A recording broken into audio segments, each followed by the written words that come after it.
ਵਾਹਿਗੁਰੂ ਵਾਹਿਗੁਰੂ ਵਾਹਿਗੁਰੂ। ਗੁਰੂ ਨਾਨਕ ਪਦ ਪੰਕਜ ਬੰਦਨ ਪੰਕਜ ਬੰਦਨ ਸਿਮਰੋ ਅੰਗਦ ਦੁਖ ਨਿਕੰਦਨ ਗੁਰੂ ਅਮਰਦਾਸ ਹਿਰਦੈ ਨਿਤ ਧਿਆਉ ਹਿਰਦੈ ਨਿਤ ਧਿਆਉ ਸ਼੍ਰੀ ਗੁਰੂ ਰਾਮਦਾਸ ਗੁਣ ਗਾਉ ਗੁਰੂ ਅਰਜਨ ਵਿਗਨਨ ਕੇ ਨਾਸ਼ਕ ਬਿਗਨਨ ਕੀ ਨਾਸਕ ਸ਼੍ਰੀ ਹਰਿ ਗੋਬਿੰਦ ਸੁਮਤ ਪਰਕਾਸਕ ਸ਼੍ਰੀ ਹਰਿ ਰਾਏ ਨਮੋ ਕਰ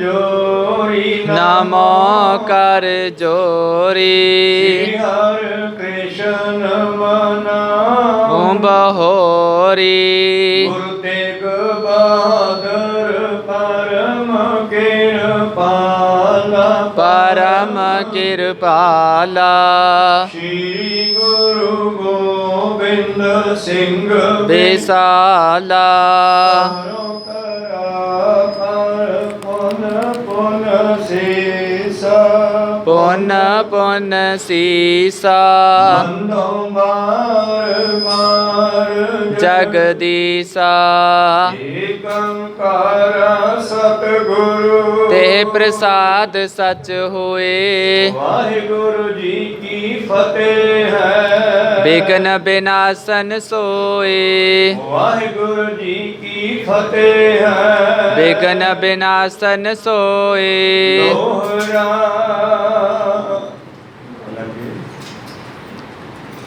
ਲਗੇ ਮੋਰਚੇ ਅਨੰਦਪੁਰ ਦੂਰ ਦੂਰ ਕਰ ਘੇਰਾ ਲਾਖੋਂ ਫੌਜਾਂ ਚੌਦਿਸ਼ਨ ਉਤਰੇ ਡੇਰ ਬਡੇਰ ਗੁਰੂ ਜੀ ਕਾ ਖਾਲਸਾ ਵਾਹਿਗੁਰੂ ਜੀ ਕੀ ਫਤਿਹ।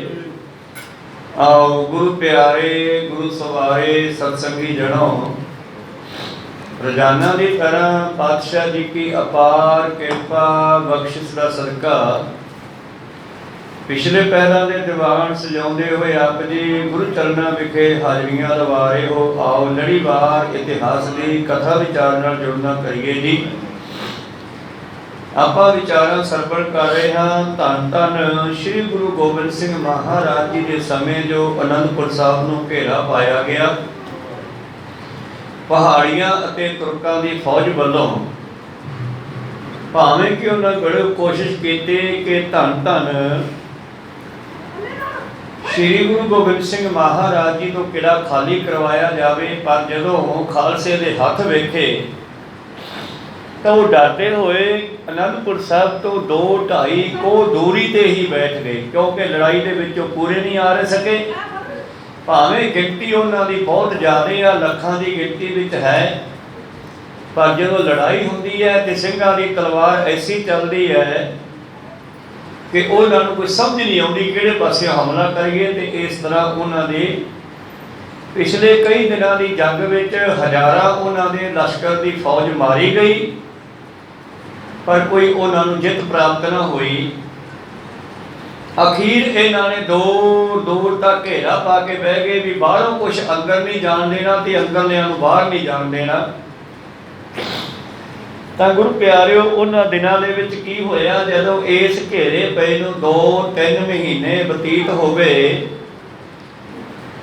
ਆਓ ਇਸ ਕਥਾ ਨੂੰ ਅੱਗੇ ਆਰੰਭ ਕਰਕੇ ਸਰਵਣ ਕਰਦੇ ਹਾਂ। ਉਸ ਤੋਂ ਪਹਿਲਾਂ ਆਪਣੀਆਂ ਤੇ ਦਾਸਾਂ ਦੀਆਂ ਗੁਰੂ ਚਰਨਾਂ ਵਿੱਚ ਲਵਾਓ ਹਾਜ਼ਰੀਆਂ। ਗੁਰੂ ਕਾ ਬਖਸ਼ਿਆ ਫਤਿਹ ਦਾ ਨਾਰਾ ਕਰੋ ਬੁਲੰਦ ਕਰਕੇ ਆਖੋ ਜੀ। ਵਾਹਿਗੁਰੂ ਜੀ ਕਾ ਖਾਲਸਾ ਵਾਹਿਗੁਰੂ ਜੀ ਕੀ ਫਤਿਹ। ਲਾਗੇ ਮੋਰਚੇ ਅਨੰਦ ਦੂਰ ਦੂਰ ਕਰ ਘੇਰਾ। ਸ੍ਰੀ ਅਨੰਦਪੁਰ ਸਾਹਿਬ ਦੇ 4 ਛਪੇਰੇ ਦੂਰ ਦੂਰ ਤੱਕ ਇਹਨਾਂ ਨੇ ਘੇਰਾ ਪਾ ਕੇ ਮੋਰਚਾ ਬੰਦੀ ਕੀਤੇ ਹੈ। ਲਾਖੋਂ ਫੌਜਾਂ ਚੌਦਿਸਨ ਉਤਰੇ ਡੇਰ ਬਡੇਰ। ਲੱਖਾਂ ਦੀ ਗਿਣਤੀ ਵਿੱਚ ਇਹਨਾਂ ਦੀਆਂ ਫੌਜਾਂ ਤੁਰਕਾਂ ਅਤੇ ਪਹਾੜੀਆਂ ਦੀਆਂ 4 ਛਪੇਰੇ ਉਤਰੀਆਂ ਹਨ। ਚੌਪਈ ਦਵੈ ਤ੍ਰੈ ਸਮਾਸ ਬੀਤਿਮ ਗਏ ਦੂਰ ਦੂਰ ਹਟ ਡੇਰੇ ਇਸ ਕੇ।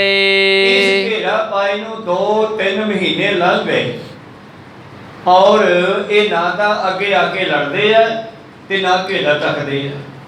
ਤਾਂ ਇਹਨਾਂ ਦਿਨਾਂ 'ਚ ਕੀ ਹੋਇਆ? ਗੁਰ ਕੇ ਸੰਗ ਲਰਿਓ ਨਹਿ ਜਾਏ ਸੋ ਪਟ ਹਜ਼ਾਰੋ ਦੇਖ ਕਪਾਏ। ਲੜਾਈ ਇਹ ਕਹਿੰਦੇ ਕਰ ਨਹੀਂ ਸਕਦੇ ਕਿਉਂਕਿ ਜਦੋਂ ਇਹ ਲੜਾਈ ਕਰਦੇ ਆ ਗੁਰੂ ਦੀਆਂ ਫੌਜਾਂ ਇਹਨਾਂ ਦੀ ਹਜ਼ਾਰਾਂ ਦੀ ਗਿਣਤੀ ਵਿੱਚ ਫੌਜ ਨੂੰ ਖਪਾ ਦਿੰਦੀਆਂ ਹਨ। ਉਤਰੇ ਰਹੋ ਘੇਰਪੁਰ ਸਾਰੋ ਜਬ ਨੈ ਪ੍ਰਾਪਤ ਹੋਏ ਆਹਾਰੋ।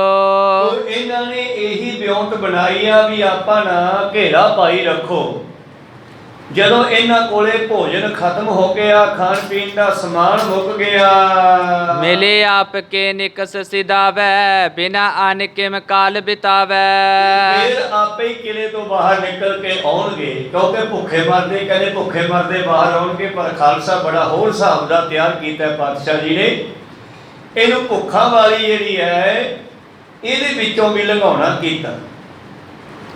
ਤਾਂ ਇਸ ਕਰਕੇ ਖੈਰ ਉਹਨਾਂ ਦਾ ਖਿਆਲ ਹੈ ਵੀ ਜਦੋਂ ਇਹਨਾਂ ਨੂੰ ਭੁੱਖ ਲੱਗੀ, ਕੁਝ ਖਾਣ ਨੂੰ ਨਾ ਮਿਲਿਆ, ਫਿਰ ਤਾਂ ਕਿਲੇ ਚੋਂ ਬਾਹਰ ਆਉਣਗੇ, ਫਿਰ ਲੜਾਈ ਕਰਾਂਗੇ। ਤਰਾਸ ਧਾਰ ਜੇ ਮੁਰਚੇ ਨੇਰੇ ਸੋਪੀ ਕਰੇ ਦੂਰ ਥਲ ਡੇਰੇ। ਉਹ ਡਰਦੇ ਹੋਏ ਮੋਰਚੇ ਵੀ ਦੂਰ ਲੈ ਗਏ ਕਿਉਂਕਿ 2 ਵਾਰੀ ਹੱਥ ਵੇਖ ਲਿਆ ਉਧਰੋਂ। ਤਾਂ ਰਾਤ ਨੂੰ ਸਿੰਘਾਂ ਨੇ ਹਮਲਾ ਕੀਤਾ ਲੋਹਗੜ੍ਹ ਦੇ ਕਿਲੇ ਚੋਂ। ਰਾਤ ਦੇ 12 ਵਜੇ ਤੋਂ ਬਾਅਦ ਹਨੇਰੇ ਦੇ ਵਿੱਚ ਸਿੰਘਾਂ ਨੇ ਕਿਹਾ 10-20 ਕੁ ਵੱਢੇ, ਪਰ ਰੌਲਾ ਪੈ ਗਿਆ, ਮਰ ਗਏ ਹੋਏ, ਮਾਰ ਗਏ ਹੋਏ, ਸਿੱਖ ਆ ਗਏ ਹੋਏ। ਤੇ ਸਾਰੇ ਹੀ ਮੁਗਲ ਉੱਠ ਕੇ ਹਨੇਰੇ ਵਿੱਚ ਹੀ ਤਲਵਾਰਾਂ ਤੇ ਬੰਦੂਕਾਂ ਚਲਾਉਣ ਲੱਗ ਪਏ ਤੇ ਆਪਦੀ ਬੇਅੰਤ ਫੌਜ ਆਪ ਹੀ ਮਾਰ ਲਈ। ਹੁਣ ਇਹਨਾਂ ਨੂੰ ਖਤਰਾ ਪੈਦਾ ਹੋ ਗਿਆ ਵੀ ਇਹ ਗੁਰੀਲਾ ਜੰਗ ਵੀ ਕਰਦੇ ਆ। ਗੁਰੀਲਾ ਜੰਗ ਹੁੰਦਾ ਅਚਾਨਕ ਬਿਨਾਂ ਦੱਸੇ ਹਮਲਾ ਕਰਨਾ। ਇਸ ਤਰ੍ਹਾਂ ਡਰਦਿਆਂ ਨੇ ਇਹਨਾਂ ਨੇ ਘੇਰਾ ਵੀ ਜਿਹੜਾ ਦੂਰ ਕਰ ਲਿਆ। ਏਕੋ ਭਾਵ ਸਿੱਧ ਸਭ ਕਰੈ ਅਨ ਆਦ ਅੰਤਰ ਨ ਬਰੈ। ਇਹਨਾਂ ਦੇ ਹੱਥ ਵਿੱਚ ਇੱਕੋ ਹੀ ਉਪਾਅ ਰਹਿ ਗਿਆ ਵੀ ਇਹਨਾਂ ਨੂੰ ਖਾਣ ਵਾਸਤੇ ਰਾਸ਼ਨ ਨਾ ਜਾਣ ਦਿੱਤਾ ਜਾਵੇ ਬਾਹਰੋਂ। ਜਿਹੜਾ ਕੋਲਿਆ ਮੁੱਕ ਜਾਣਾ ਤੇ ਬਾਹਰੋਂ ਨਾ ਜਾਣ ਦੇਈਏ। ਜਮਾ ਨਹੀਂ ਗੁਰ ਕੀ ਕਰਮਾਹੀ ਆਯੂ ਪਾਏ ਨ ਖਰਚ ਸੋ ਖਾਹੀ। ਜਿੰਨਾ ਕਿ ਇਹਨਾਂ ਦੇ ਕੋਲੇ ਹੈ ਉਹ ਇਹ ਖਾ ਪੀ ਜਾਣਗੇ ਤੇ ਅਸੀਂ ਬਾਹਰੋਂ ਨਾ ਕੋਈ ਵਸਤੂ ਜਾਣ ਦੇਣੀ ਆ, ਨਾ ਖਰਚਾ ਪੈਸਾ ਜਾਣ ਦੇਣਾ ਤੇ ਨਾ ਹੀ ਕੋਈ ਰਾਸ਼ਨ ਪਾਣੀ ਅੰਦਰ ਜਾਣ ਦੇਣਾ। ਅਨ ਹਜ਼ਾਰੋ ਮਣ ਨਿਤ ਚਾਹੀਏ ਜਿਸ ਕੋ ਖਾਏ ਪ੍ਰਾਣ ਨਿਰਬਹੀਏ। ਇਹਨਾਂ ਦਾ ਖਿਆਲ ਹੈ, ਭਾਈ ਸੰਤੋਖ ਸਿੰਘ ਕਵੀ ਲਿਖਦੇ ਹਨ, ਇਹਨਾਂ ਦਾ ਖਿਆਲ ਹੈ ਬਈ ਇੰਨੇ ਸਿੱਖ ਅੰਦਰ ਰਹਿੰਦੇ ਆ, ਉਹਨਾਂ ਨੂੰ ਖਾਣ ਵਾਸਤੇ ਬੇਅੰਤ ਰਾਸ਼ਨ ਚਾਹੀਦਾ ਹਜ਼ਾਰਾਂ ਮਣ, ਤੇ ਕਿੱਥੋਂ ਪ੍ਰਾਪਤ ਕਰਨਗੇ। ਸਾਧ ਕੰਨਿਆ ਇੱਕ ਗੁਰ ਪਾਸ ਸਾਮੇ ਆਤਮ ਲਖਿਓ ਪ੍ਰਕਾਸ਼। ਭਾਈ ਕਨ੍ਹਈਆ ਜੀ ਉਹਨਾਂ ਦੀ ਗੱਲ ਕਰਦੇ ਅਗਲੀ ਸਾਖੀ ਵਿੱਚ। ਕਹਿੰਦੇ ਇੱਕ ਸਾਧ ਹੈ, ਭਾਵ ਸਾਧੂ ਰੂਪ ਦੇ ਵਿੱਚ ਰਹਿਣ ਵਾਲਾ, ਸਭ ਨੂੰ ਪਿਆਰ ਕਰਨ ਵਾਲਾ। ਕਨ੍ਹਈਆ ਨਾਮ ਦਾ ਇੱਕ ਸਿੱਖ ਸਤਿਗੁਰਾਂ ਦੇ ਕੋਲ ਰਹਿੰਦਾ ਹੈ। ਰਾਗ ਨਾ ਦਵੈਕ ਹਰਖ ਨੈ ਸ਼ੋਕ ਸ਼ਤਰੂ ਮਿੱਤਰ ਨੈ ਭਾਸੇ ਲੋਕ। ਨਾ ਖਾਹੂ ਸੇ ਦੋਸਤੀ ਨਾ ਕਾਹੂ ਸੇ ਵੈਰ ਵਾਲਾ ਸੁਭਾਅ ਇਸ ਭਾਈ ਕਨ੍ਹਈਆ ਜੀ ਦਾ। ਨਾ ਕਿਸੇ ਨਾਲ ਈਰਖਾ ਹੈ, ਨਾ ਦਵੈਕ ਹੈ, ਨਾ ਖੁਸ਼ੀ ਹੈ, ਨਾ ਗਮੀ ਹੈ, ਨਾ ਕਿਸੇ ਨੂੰ ਇਹ ਮਿੱਤਰ ਸਮਝਦਾ ਨਾ ਦੁਸ਼ਮਣ ਸਮਝਦਾ ਹੈ। ਮਾਸ਼ਕ ਨੀਰ ਕੀ ਪਰ ਡਿਗ ਰਾਖੈ ਕਰੇ ਪਿਲਾਵਨ ਜੋ ਅਭਿਲਾਖੈ। ਇਸ ਦੀ ਡਿਊਟੀ ਆ ਪਾਣੀ ਪਿਉਣ ਦੀ। ਉਹਨਾਂ ਸਮਿਆਂ ਚਮੜੇ ਦੀਆਂ ਬੜੀਆਂ ਮਸ਼ਕਾਂ ਹੁੰਦੀਆਂ ਸੀ ਜਿਹੜੀਆਂ ਚੱਕਣੀਆਂ ਬੜੀਆਂ ਸੌਖੀਆਂ। ਜਿਵੇਂ ਆਪਾਂ ਗਾਤਰਾ ਪਾਇਆ ਕਿਰਪਾਨ ਦਾ, ਇਸੇ ਤਰ੍ਹਾਂ ਉਹ ਪੈ ਜਾਂਦੀ ਆ ਮਸ਼ਕ ਢੂਈ ਦੇ ਮਗਰ ਤੇ ਉਹਦਾ ਮੂੰਹ ਸੱਜੇ ਹੱਥ ਵਾਲੇ ਪਾਸੇ ਆ ਜਾਂਦਾ ਹੈ ਤੇ ਜਿੰਨਾ ਕਿਸੇ ਨੂੰ ਪਾਣੀ ਚਾਹੀਦਾ ਉਹਦੇ ਚੋਂ ਤੁਰੰਤ ਹੀ ਦਿੱਤਾ ਜਾਂਦਾ। ਹੁਣ ਇਹਦੀ ਫੌਜ ਵਿੱਚ ਪਾਣੀ ਪਿਉਣ ਦੀ ਡਿਊਟੀ ਲਾਈ ਆ ਤੇ ਜਦੋਂ ਕੋਈ ਇਹਦੇ ਕੋਲੋਂ ਪਾਣੀ ਮੰਗਦਾ ਤੇ ਉਸ ਨੂੰ ਪਿਆ ਦਿੰਦਾ ਹੈ ਜੀ। ਸਿੰਘ ਮੋਰਚੇ ਮੈਂ ਥਿਰ ਜਿਹੀ ਜਲ ਤੇ ਤ੍ਰਿਪਤ ਕਰੇ ਫਿਰਤੇ। ਔਰ ਸਿੰਘਾਂ ਦੇ ਮੋਰਚਿਆਂ ਵਿੱਚ ਵੀ ਜਾਂਦਾ ਜਲ ਪਾਣੀ ਛਕਾਉਣ ਵਾਸਤੇ। ਨਿਕਟ ਮੋਰਚੇ ਤੁਰਕਨ ਕੇਰੇ ਨੀਰ ਨਾ ਪ੍ਰਾਪਤ ਪਿਆਸ ਬਡੇਰੇ। ਮੈਨੂੰ ਪਤਾ ਕਿ ਕਿਲਾ ਆਨੰਦਗੜ੍ਹ ਦੇ ਵਿੱਚ ਪਾਣੀ ਵਾਸਤੇ ਖੂਹ ਵੀ ਲੱਗਿਆ ਹੋਇਆ ਸੀ। ਸਤਿਗੁਰਾਂ ਨੇ ਇਹ ਸਾਰੇ ਇੰਤਜ਼ਾਮ ਅੰਦਰੇ ਕੀਤੇ ਹੋਏ ਸੀ। ਤਾਂ ਪਤਾਲਾਂ ਦੇ ਤੱਕ ਉਹ ਰਸਤਾ ਜਾਂਦਾ ਥੱਲੇ ਖੂਹ ਤੱਕ। ਪਤਾਲਾਂ ਦਾ ਪਾਣੀ ਕੱਢਿਆ ਹੋਇਆ ਜਿਵੇਂ ਬੌਲੀ ਸਾਹਿਬ ਬਣਾਈ ਆ ਗੋਇੰਦਵਾਲ ਸਾਹਿਬ ਦੇ ਵਿੱਚ। ਜਿਵੇਂ ਇਸ ਕਿਲੇ ਬਠਿੰਡੇ ਵਾਲੇ ਵਿੱਚ ਵੀ ਇੱਕ ਖੂਹ ਬਣਿਆ ਹੋਇਆ ਸਾਈਡ ਤੇ, ਰਾਜਿਆਂ ਮਹਾਰਾਜਿਆਂ ਨੇ ਬੰਦੇ ਦੀ ਖਾਸ ਲੋੜ ਪਾਣੀ ਹੈ, ਪ੍ਰਸ਼ਾਦੇ ਤੋਂ ਵੀ ਜ਼ਿਆਦਾ ਪਾਣੀ ਦੀ ਲੋੜ ਹੈ, ਇਸ ਕਰਕੇ ਅੰਦਰ ਇੰਤਜ਼ਾਮ ਪਾਣੀ ਦਾ ਕੀਤਾ ਹੁੰਦਾ ਹੈ। ਤੇ ਸਿੰਘਾਂ ਦੇ ਕੋਲੇ ਤਾਂ ਪਾਣੀ ਹੈ, ਪਰ ਜਿਹੜੇ ਦੂਰ ਤੱਕ ਘੇਰਾ ਘੱਟ ਕੇ ਬੈਠੇ ਹਨ ਤੁਰਕ ਅਤੇ ਪਹਾੜੀਏ, ਉਹਨਾਂ ਨੂੰ ਪਾਣੀ ਦੀ ਦਿੱਕਤ ਆਉਂਦੀ ਹੈ। ਸਭ ਦਿਨ ਮੁਰਚੇ ਵਿਖੇ ਬਤਾਵੈ, ਤਿਮਰ ਪੈ ਤੇ ਉੱਠ ਕਰ ਜਾਵੈ। ਸਾਰਾ ਦਿਨ ਉਹ ਮੋਰਚਿਆਂ ਵਿੱਚ ਬੈਠੇ ਰਹਿੰਦੇ ਆ, ਬਾਹਰੋਂ ਕਿਸੇ ਨੂੰ ਅੰਦਰ ਨਹੀਂ ਜਾਣ ਦੇਣਾ, ਤੇ ਪਾਣੀ ਦਾ ਉਹਨਾਂ ਕੋਲ ਐਡਾ ਇੰਤਜ਼ਾਮ ਨਹੀਂ, ਤੇ ਸ਼ਾਮਾਂ ਨੂੰ ਇਹ ਤੰਬੂਆਂ ਵੱਲ ਜਾਂਦੇ ਆ ਵਾਰੀ ਵਾਰੀ। ਪ੍ਰਾਤ ਹੋਣ ਤੇ ਪ੍ਰਥਮਾ ਦੇਰੇ, ਥਿਰੇ ਜਾਏ ਜੋ ਭਟ ਤਿਸ ਬੇਰੇ। ਉਹ ਸਵੇਰਾ ਹੋਣ ਤੋਂ ਪਹਿਲਾਂ ਹਨੇਰੇ ਹਨੇਰੇ ਵਿੱਚ ਜਿਹੜੇ ਸੂਰਬੀਰ ਜਾ ਕੇ ਆਪਣੇ ਮੋਰਚਿਆਂ ਵਿੱਚ ਬਹਿੰਦੇ ਹਨ। ਸਭ ਦਿਨ ਮੁਰਚੇ ਵਿਖੇ ਬਤਾਵੈ, ਤਿਮਰ ਪੈ ਤੇ ਉੱਠ ਕਰ ਜਾਵੈ। ਸਾਰਾ ਦਿਨ ਉਹਨਾਂ ਨੂੰ ਮੋਰਚਿਆਂ ਵਿੱਚ ਬੈਠਣਾ ਪੈਂਦਾ ਹੈ। ਪ੍ਰਾਤ ਹੋਣ ਤੇ ਪ੍ਰਥਮਾ ਦੇਰੇ, ਥਿਰੇ ਜਾਏ ਜੋ ਭਟ ਤਿਸ ਬੇਰੇ। ਔਰ ਜਦੋਂ ਦਿਨ ਚੜ੍ਹਨ ਤੋਂ ਪਹਿਲਾਂ ਉਹ ਗੇੜਾ ਮਾਰਦੇ ਆ, ਪਾਣੀ ਪੀਣ ਵਾਸਤੇ ਮੋਰਚੇ ਛੱਡਣੇ ਪੈਂਦੇ ਨੇ। ਦਿਨ ਮੈਂ ਭੂਖ ਪਿਪਾਸਾ ਸਹੈ, ਨਿਕਸਨ ਤਿਮਰ ਪੈ ਤੈ ਲਹੈ। ਔਰ ਸਾਰਾ ਦਿਨ ਭੁੱਖ ਦੇ ਕੱਟਦੇ ਆ ਮੋਰਚਿਆਂ ਵਿੱਚ ਬੈਠ ਕੇ ਉਹਨਾਂ ਦੇ ਫੌਜੀ, ਤੇ ਉਹਨਾਂ ਨੂੰ ਸਮਾਂ ਨਹੀਂ ਮਿਲਦਾ ਪਾਣੀ ਪੀਣ ਆਉਣ ਦਾ, ਇਸ ਕਰਕੇ ਹਨੇਰਾ ਹੋਣ ਤੱਕ ਵਿੱਚ ਬੈਠੇ ਰਹਿੰਦੇ। ਤਿਨ ਪਰ ਪੀ ਕਰ ਕਿਰਪਾ ਕੰਨਿਆ, ਪਰ ਮਸ਼ਕ ਨੀਰ ਬੋਧਿਆ। ਤੇ ਭਾਈ ਕਨ੍ਹਈਆ ਜੀ ਉਹਨਾਂ ਤੇ ਵੀ ਕਿਰਪਾ ਕਰਦੇ ਆ। ਤਿਨ ਪਰ ਪੀ ਕਰ ਕਿਰਪਾ ਕਨ੍ਹਈਆ, ਉਹਨਾਂ ਤੇ ਵੀ ਦਇਆ ਕਰਕੇ ਉਹਨਾਂ ਵੱਲ ਜਾਂਦਾ ਤੇ ਉਹਨਾਂ ਨੂੰ ਪਾਣੀ ਪਿਆ ਦਿੰਦਾ ਜੀ। ਤਿਸ ਮੁਰਚੇ ਮੈਂ ਪਟ ਰਹੈ, ਦੋਹਨ ਦਿਸ਼ਨ ਕੇ ਦੁਰ ਦੁਰ ਬਹੈ। ਔਰ ਇਸ ਤਰ੍ਹਾਂ ਗੁਰੂ ਪਿਆਰਿਓ, ਉਹਨਾਂ ਦੇ ਮੋਰਚਿਆਂ ਵਿੱਚ ਜਿਹੜੇ ਸਿਪਾਹੀ ਬੈਠੇ ਹਨ ਦੋਹਾਂ ਦਿਸ਼ਾਵਾਂ ਦੇ, ਜਲ ਦੁਰਲਭ ਦੋਨੋਂ ਦਿਸ਼ ਹੋਏ, ਆਤੇ ਦੇਤ ਸਾਧ ਮਤ ਸੋਏ। ਸਿੱਖ ਪਾਣੀ ਪੀਂਦੇ ਆ, ਉਹਨਾਂ ਨੂੰ ਵੀ ਪਾਣੀ ਪਿਆ ਦਿੰਦਾ ਹੈ। ਤੇ ਜੇ ਕਿਤੇ ਤੁਰਕਾਂ ਦੇ ਫੌਜੀ ਕਹਿੰਦੇ ਆ ਬਾਬਾ ਪਾਣੀ ਦੇ ਦੇ, ਤੇ ਉਹਨਾਂ ਨੂੰ ਵੀ ਪਾਣੀ ਪਿਆ ਦਿੰਦਾ। ਦੇਖੋ ਨਾ ਕਿਸਾਨਾਂ ਦਾ ਜਿਹੜਾ ਅੰਦੋਲਨ ਲੱਗਿਆ, ਇੱਥੇ ਵੀ ਬੈਠੇ ਸਾਰੇ ਸਰਕਾਰੀ ਬੰਦੇ ਵੀ ਆ, ਪੁਲਿਸ ਵਾਲੇ ਵੀ ਆ, ਭਾਵੇਂ ਕਿ ਸਰਕਾਰ ਨੇ ਉਹ ਲਾਇਤਾ ਹੈ ਕਿ ਕਿਸਾਨਾਂ ਨੂੰ ਕੰਟਰੋਲ 'ਚ ਕਰਕੇ ਰੱਖੋ, ਪਰ ਲੰਗਰ ਚੱਲਦਾ ਜਦ ਲੰਗਰ ਉੱਥੋਂ ਛਕਦੇ ਆ। ਉਹ ਸਤਿਨਾਮ ਸ੍ਰੀ ਵਾਹਿਗੁਰੂ। ਇਹ ਗੁਰੂ ਨਾਨਕ ਦਾ ਮਤ ਹੀ ਐਸਾ ਹੈ, ਇਹ ਸੋਚਦਾ ਹੈ ਕਿ ਭੋਜਨ ਤੇ ਪਾਣੀ ਤਾਂ ਸਭ ਦੇ ਵਾਸਤੇ ਆ, ਪਰਮੇਸ਼ਰ ਨੇ ਦਿੱਤਾ ਹੈ। ਤੋ ਖੈਰ ਮਨੋਬਿਰਤੀਆਂ ਉੱਥੇ ਲੈ ਚਲੀ ਗਏ। ਭਾਈ ਕਨ੍ਹਈਆ ਜੀ ਜਿਹੜੇ ਹਨ ਉਸ ਦੁਸ਼ਮਣਾਂ ਨੂੰ ਵੀ ਪਾਣੀ ਪਿਆ ਦਿੰਦੇ ਆ, ਕਿਉਂਕਿ ਇਹਨਾਂ ਦੀ ਬਿਰਤੀ ਕੁਝ ਹੋਰ ਹਿਸਾਬ ਦੀ ਹੈ। ਜਿਮ ਸਿੰਘਨ ਕੋ ਜਾਏ ਪਿਲਾਵੈ, ਤਿਮ ਤੁਰ ਕਣ ਕੋ ਨਿਤ ਤ੍ਰਿਪਤਾਵੈ। ਭਾਈ ਕਨ੍ਹਈਆ ਜੀ ਜਿੱਥੇ ਸਿੰਘਾਂ ਦੇ ਮੋਰਚਿਆਂ ਵਿੱਚ ਪਾਣੀ ਦੀ ਸੇਵਾ ਕਰਦੇ ਆ, ਉੱਥੇ ਤੁਰਕਾਂ ਦੇ ਮੋਰਚਿਆਂ ਵਿੱਚ ਵੀ ਜਾ ਕੇ ਪਾਣੀ ਪਿਆਏ ਆਉਂਦੇ। ਤਿਸ ਕੋ ਦੇਖ ਖਾਲਸਾ ਰਿਸੈ, ਜਲ ਕਿਉਂ ਦੇ ਤਰਿਪਨ ਗਨ ਬਿਸੈ। ਕੁਝ ਸਿੰਘ ਜਿਹੜੇ ਹਨ ਜਦ ਇਸ ਨੂੰ ਵੇਖਦੇ ਹਨ ਵੀ ਇਹ ਦੁਸ਼ਮਣ ਨੂੰ ਪਾਣੀ ਪਿਆਉਂਦਾ ਹੈ, ਉਹਨਾਂ ਨੂੰ ਗੁੱਸਾ ਆ ਜਾਂਦਾ ਜੀ।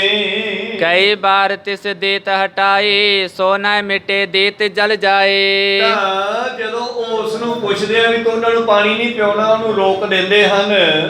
ਤੇ ਇਸ ਕਰਕੇ ਗੁਰੂ ਪਿਆਰਿਓ ਉਸ ਨੂੰ ਰੋਕਦੇ ਹਨ, ਗੁੱਸਾ ਕਰਦੇ ਐ ਵੀ ਅਸੀਂ ਵੈਰੀਆਂ ਨੂੰ ਮਾਰਨ ਵਾਸਤੇ ਬੈਠੇ ਆ, ਕਿ ਤੂੰ ਪਾਣੀ ਪਿਆ ਕੇ ਫੇਰ ਉਹਨਾਂ ਨੂੰ ਤਕੜੇ ਕਰ ਦੇਣਾ ਹੈ। ਇੱਕ ਦਿਨ ਦਿਆ ਸਿੰਧ ਕੇ ਪਾਸ, ਹਿਤ ਪਕਾਰ ਕੀਨੀ ਅਰਦਾਸ। ਇੱਕ ਦਿਨ ਦੀ ਗੱਲ ਹੈ ਕਿ ਸਿੰਘਾਂ ਨੇ ਫਿਰ ਸ਼ਿਕਾਇਤ ਲਾਤੀ 10ਵੇਂ ਪ੍ਰੀਤਮ ਕੋਲ ਆ ਕੇ। ਕੀ ਕਹਿੰਦੇ? ਹਮ ਬਹੁਤ ਤੰਗ ਕਰੇ ਰਿਪ ਬ੍ਰਿੰਦ, ਦਬ ਕੋ ਮੋਰਚੇ ਰਹੇ ਬਿਲੰਦ। ਦੇਖੋ ਮਹਾਰਾਜ ਜੀ, ਦੁਸ਼ਮਣ ਨੂੰ ਜਿਹੜਾ ਜਿੰਨਾ ਤੰਗ ਕਰਾਂਗੇ ਓਨਾ ਹੀ ਉਹ ਭੱਜੂਗਾ। ਅਸੀਂ ਦੁਖੀ ਕਰਨ ਵਾਸਤੇ ਉਹਨਾਂ ਨੂੰ ਤੰਗ ਕਰਦੇ ਆ, ਮਾਰਦੇ ਆ। ਉਹ ਆਪਣੇ ਮੋਰਚਿਆਂ ਵਿੱਚ ਦੁੱਬ ਕੇ ਰਹਿੰਦੇ ਆ, ਲੁਕੇ ਰਹਿੰਦੇ ਆ। ਖਾਨ ਪਾਨ ਨੈ ਪਹੁੰਚਨ ਦੀਤ, ਸਗਰੇ ਦਿਨ ਦੁਖ ਦੈ ਬਹੀਤ।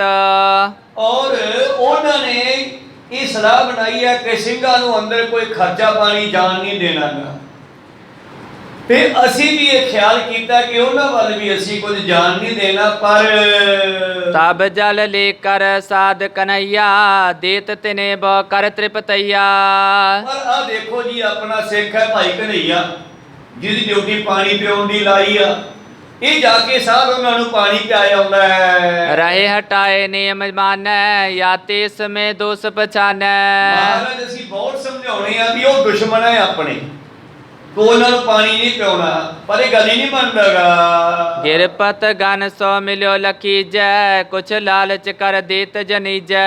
ਉਹਨਾਂ ਨੂੰ ਸ਼ੱਕ ਪੈ ਗਿਆ ਵੀ ਕਿਤੇ ਦੁਸ਼ਮਣ ਨਾਲ ਮਿਲਿਆ ਤਾਂ ਨਹੀਂਗਾ, ਦੁਸ਼ਮਣ ਇਹਨੂੰ ਕੋਈ 4 ਪੈਸੇ ਰਿਸ਼ਵਤ ਦੇਣ ਦੇ ਹੁਣ ਵੀ ਸਾਨੂੰ ਵੀ ਪਾਣੀ ਪਿਆ ਦਿਆ ਕਰ।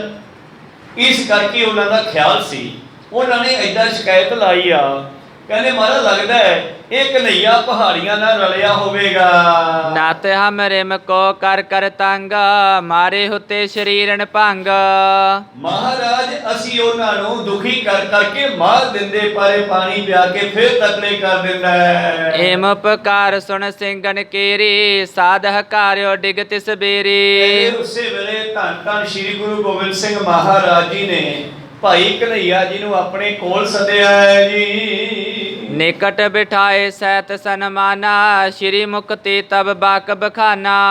ਭਾਈ ਕਨ੍ਹਈਆ ਜੀ ਦੋਨੇ ਹੱਥ ਬੰਨ ਕੇ ਸਤ ਵਚਨ ਕਹਿ ਕਰਕੇ ਸਤਿਗੁਰਾਂ ਦੇ ਕੋਲ ਪਹੁੰਚ ਗਏ, ਔਰ ਪਾਤਸ਼ਾਹ ਨੇ ਸਤਿਕਾਰ ਸਹਿਤ ਕਹਿੰਦੇ ਇੱਥੇ ਬੈਠੋ ਬਾਬਾ ਜੀ। कहो साध क्यों सहो बिखादा बैठ क्यों ना अरो लहदा।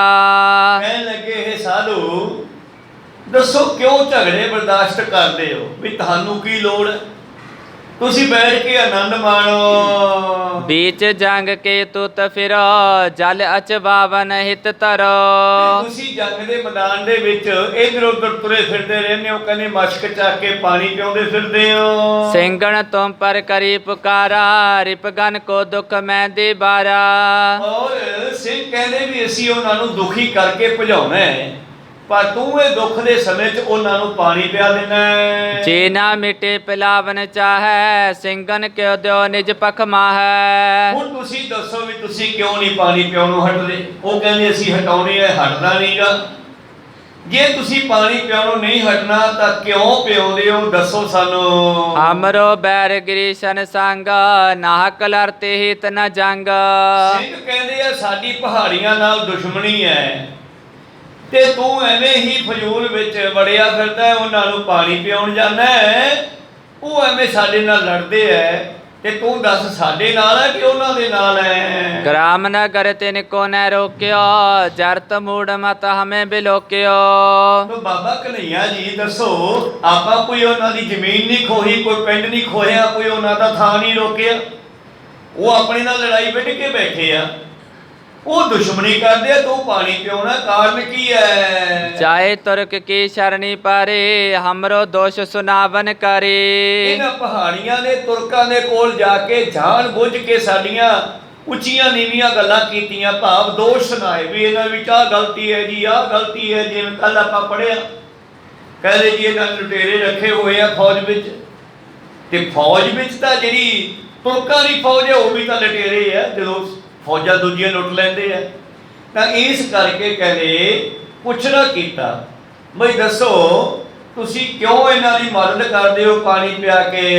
निज सहाय लश्कर ले आए कई लाख देखो पट छाए। ਇਹਨਾਂ ਪਹਾੜੀਆਂ ਨੇ ਆਪਦੇ ਵਾਸਤੇ ਜਾ ਕੇ ਔਰੰਗਜ਼ੇਬ ਤੋਂ ਫੌਜ ਲਿਆਂਦੀ, ਸਾਡੇ ਖਿਲਾਫ ਦੇਖੋ ਕਿੰਨੀ ਫੌਜ ਘੇਰਾ ਪਾ ਕੇ ਬੈਠੀ ਆ।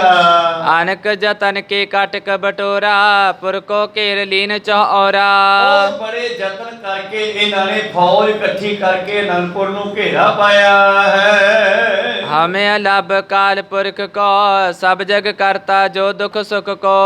ਔਰ ਸਾਨੂੰ ਅਕਾਲ ਪੁਰਖ ਦਾ ਮਦਦ ਹੈ, ਜੋ ਸ੍ਰਿਸ਼ਟੀ ਨੂੰ ਬਣਾਉਣ ਵਾਲਾ, ਢਾਉਣ ਵਾਲਾ, ਦੁੱਖਾਂ ਸੁੱਖਾਂ ਦਾ ਮਾਲਕ ਹੈ। शत्रन आण मोर्चे लाए तिनको सिंह ने समुदाए। ਔਰ ਦੁਸ਼ਮਣਾਂ ਨੇ ਆ ਕੇ ਸਾਨੂੰ ਘੇਰਾ ਪਾਇਆ ਹੋਇਆ ਹੈ, ਉਹਨਾਂ ਨੂੰ ਸਿੰਘਾਂ ਨੇ ਖਤਮ ਕਰਨਾ ਹੈ। ਨੈ ਬੈਰੀ ਗਨ ਕੋ ਜਲ ਦੇਹੋ, ਇਹ ਸਿੱਖਿਆ ਉਰ ਮੈਂ ਧਰ ਲਿਓ। ਇਸ ਕਰਕੇ ਬਾਬਾ ਜੀ ਤੁਸੀਂ ਦੁਸ਼ਮਣਾਂ ਨੂੰ ਪਾਣੀ ਨਾ ਪਿਆਓ, ਇਹ ਗੱਲ ਮੇਰੀ ਹਿਰਦੇ ਵਿੱਚ ਵਸਾ ਲਓ ਜੀ। ਸਾਧ ਕਨਈਆ ਸੁਨ ਗੁਰਬਾਣੀ, ਹੱਥ ਜੋੜ ਕਰ ਤਬੇ ਬਖਾਨੀ। ਤਾਂ ਹੁਣ ਦੱਸੋ ਤੁਹਾਡੀ ਕੀ ਮਰਜ਼ੀ ਹੈ, ਪੁੱਛਿਆ ਭਾਈ ਕਨਈਆ ਜੀ ਨੂੰ। ਤਾਂ ਭਾਈ ਕਨਈਆ ਜੀ ਕਹਿੰਦੇ ਹੱਥ ਬੰਨ ਕੇ ਕਹਿਣ ਲੱਗੇ ਜੀ, ਸ਼੍ਰੀ ਪ੍ਰਭ ਜੀ ਤੁਮਰੇ ਉਪਦੇਸ਼ੋ, ਮੈਂ ਉਰ ਧਾਰਨ ਕਰੋ ਹਮੇਸ਼ੋ। ਭਾਈ ਕਨਈਆ ਜੀ ਕਹਿੰਦੇ ਮਹਾਰਾਜ ਅਸੀਂ ਤਾਂ ਤੁਹਾਡੇ ਉਪਦੇਸ਼ ਨੂੰ ਹਿਰਦੇ ਵਿੱਚ ਵਸਾਇਆ ਹੋਇਆ ਹੈ। ਸਦਾ ਚਲੋ ਤਿਨ ਕੇ ਅਨੁਸਾਰੀ, ਨੈ ਵਿਪਰਜੈ ਕਰਹੁ ਕਾਰੀ। ਮੈਂ ਤਾਂ ਮਹਾਰਾਜ ਤੁਹਾਡੇ ਜਿਹੜੇ ਹਨ ਉਸ ਉਪਦੇਸ਼ਾਂ ਨੂੰ ਮੰਨਦਾ ਹਾਂ, ਤੁਹਾਡੇ ਉਪਦੇਸ਼ਾਂ ਦੇ ਮੁਤਾਬਕ ਚੱਲਦਾ। ਜਹਾਂ ਕਹਾ ਇੱਕ ਰੂਪ ਤੁਮਾਰਾ, ਨੈ ਦੂਸਰ ਮੈਂ ਕਹੂੰ ਨਿਹਾਰਾ।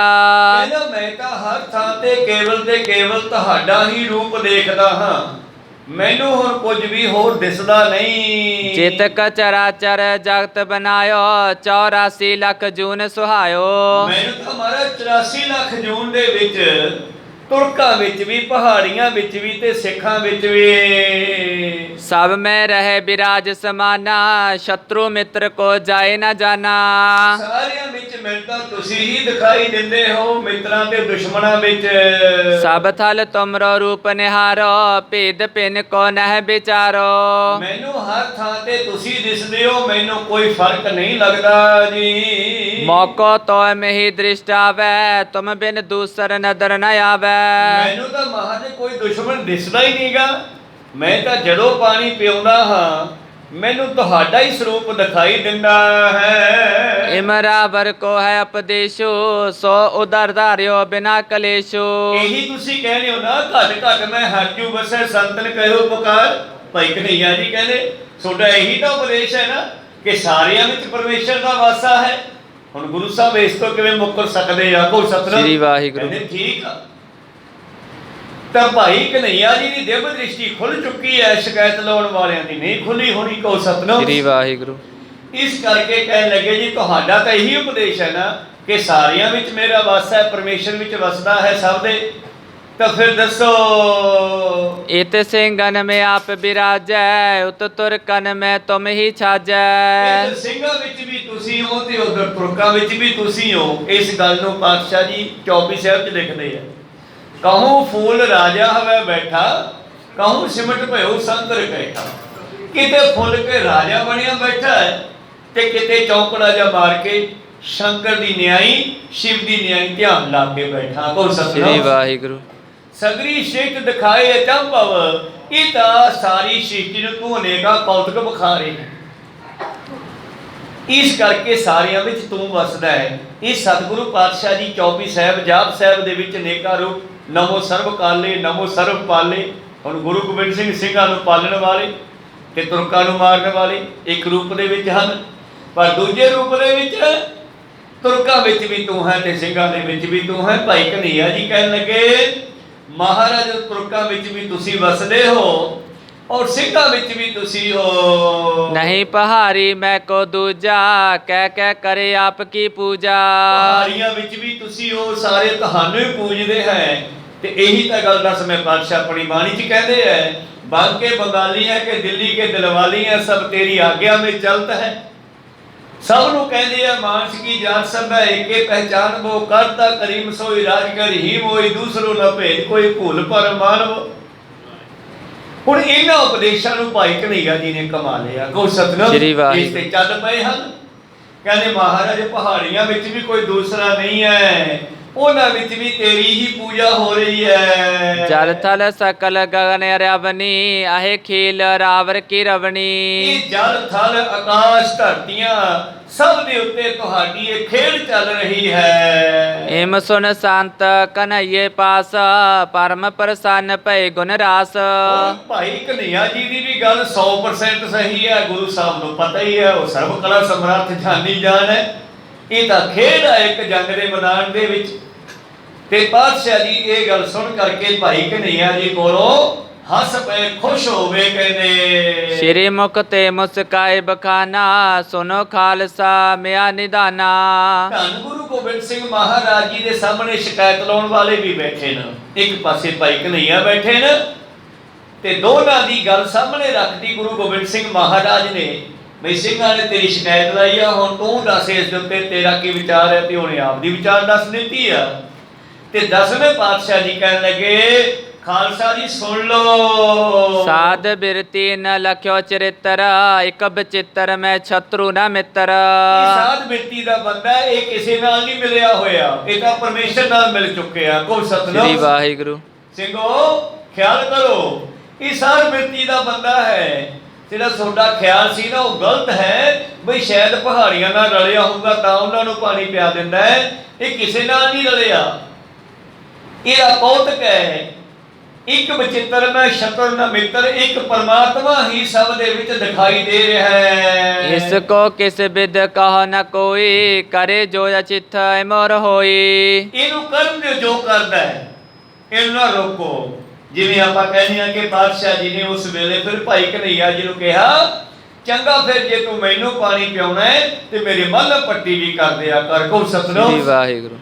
ਤਾਂ ਜਿਹੜਾ ਰੈੱਡ ਕਰਾਸ ਦਾ ਸਿਸਟਮ ਹੈ ਨਾ ਇਹ ਗੁਰਮਤਿ ਅਨੁਸਾਰ ਇਹ ਕਹਿੰਦੇ ਆ ਕਿ ਗੁਰੂ ਗੋਬਿੰਦ ਸਿੰਘ ਜੀ ਦੇ ਸਿੱਖ ਭਾਈ ਕਨ੍ਹਈਏ ਤੋਂ ਚੱਲਿਆ ਹੈ, ਜਿਹਨੂੰ ਅੰਗਰੇਜ਼ੀ ਵਿੱਚ ਫਸਟ ਏਡ ਕਹਿ ਦਿੰਦੇ ਆ। ਭਾਵ ਜਦੋਂ ਕੋਈ ਕਿਸੇ ਦੇ ਸੱਟ ਵੱਜਦੀ ਆ, ਕੋਈ ਰਸਤੇ ਵਿੱਚ ਐਕਸੀਡੈਂਟ ਹੁੰਦਾ ਸੜਕ ਦੇ ਉੱਤੇ, ਤਾਂ ਜਿਹੜਾ ਐਨ ਮੌਕੇ ਤੇ ਤੁਰੰਤ ਸੰਭਾਲਿਆ ਜਾਂਦਾ ਬਿਨਾਂ ਦੁਸ਼ਮਣ ਮਿੱਤਰ ਜਾਣਿਆ, ਉਹਨੂੰ ਫਸਟ ਏਡ ਕਹਿੰਦੇ ਆ, ਉਹਨੂੰ ਰੈੱਡ ਕਰਾਸ ਕਹਿੰਦੇ ਆ। ਡਾਕਟਰ ਕੋਲੇ ਪਹੁੰਚਾਉਣ ਤੋਂ ਪਹਿਲਾਂ ਉਹਦੇ ਵਗਦੇ ਹੋਏ ਖੂਨ ਨੂੰ ਕਿਸੇ ਤਰ੍ਹਾਂ ਵੱਢ ਕੇ ਰੋਕ ਕੇ ਉਹਦੇ ਚੱਲਦੇ ਸਾਹਾਂ ਨੂੰ ਬਚਾ ਕਰਕੇ ਡਾਕਟਰ ਤੱਕ ਪਹੁੰਚਾਉਣਾ, ਇਹਨੂੰ ਫਸਟ ਏਡ ਕਹਿੰਦੇ ਆ, ਰੈੱਡ ਕਰਾਸ ਕਹਿੰਦੇ ਆ। ਤੇ ਇਹ ਚੀਜ਼ ਹੈ ਜਿਹੜੀ 10ਵੇਂ ਪਾਤਸ਼ਾਹ ਜੀ ਦੇ ਇਹ ਸਿੱਖ ਭਾਈ ਕਨ੍ਹਈਏ ਤੋਂ ਆਰੰਭ ਹੋਈ ਹੈ। ਮਨੋਬਿਰਤੀਆਂ ਉੱਥੇ ਰੱਖੀਏ।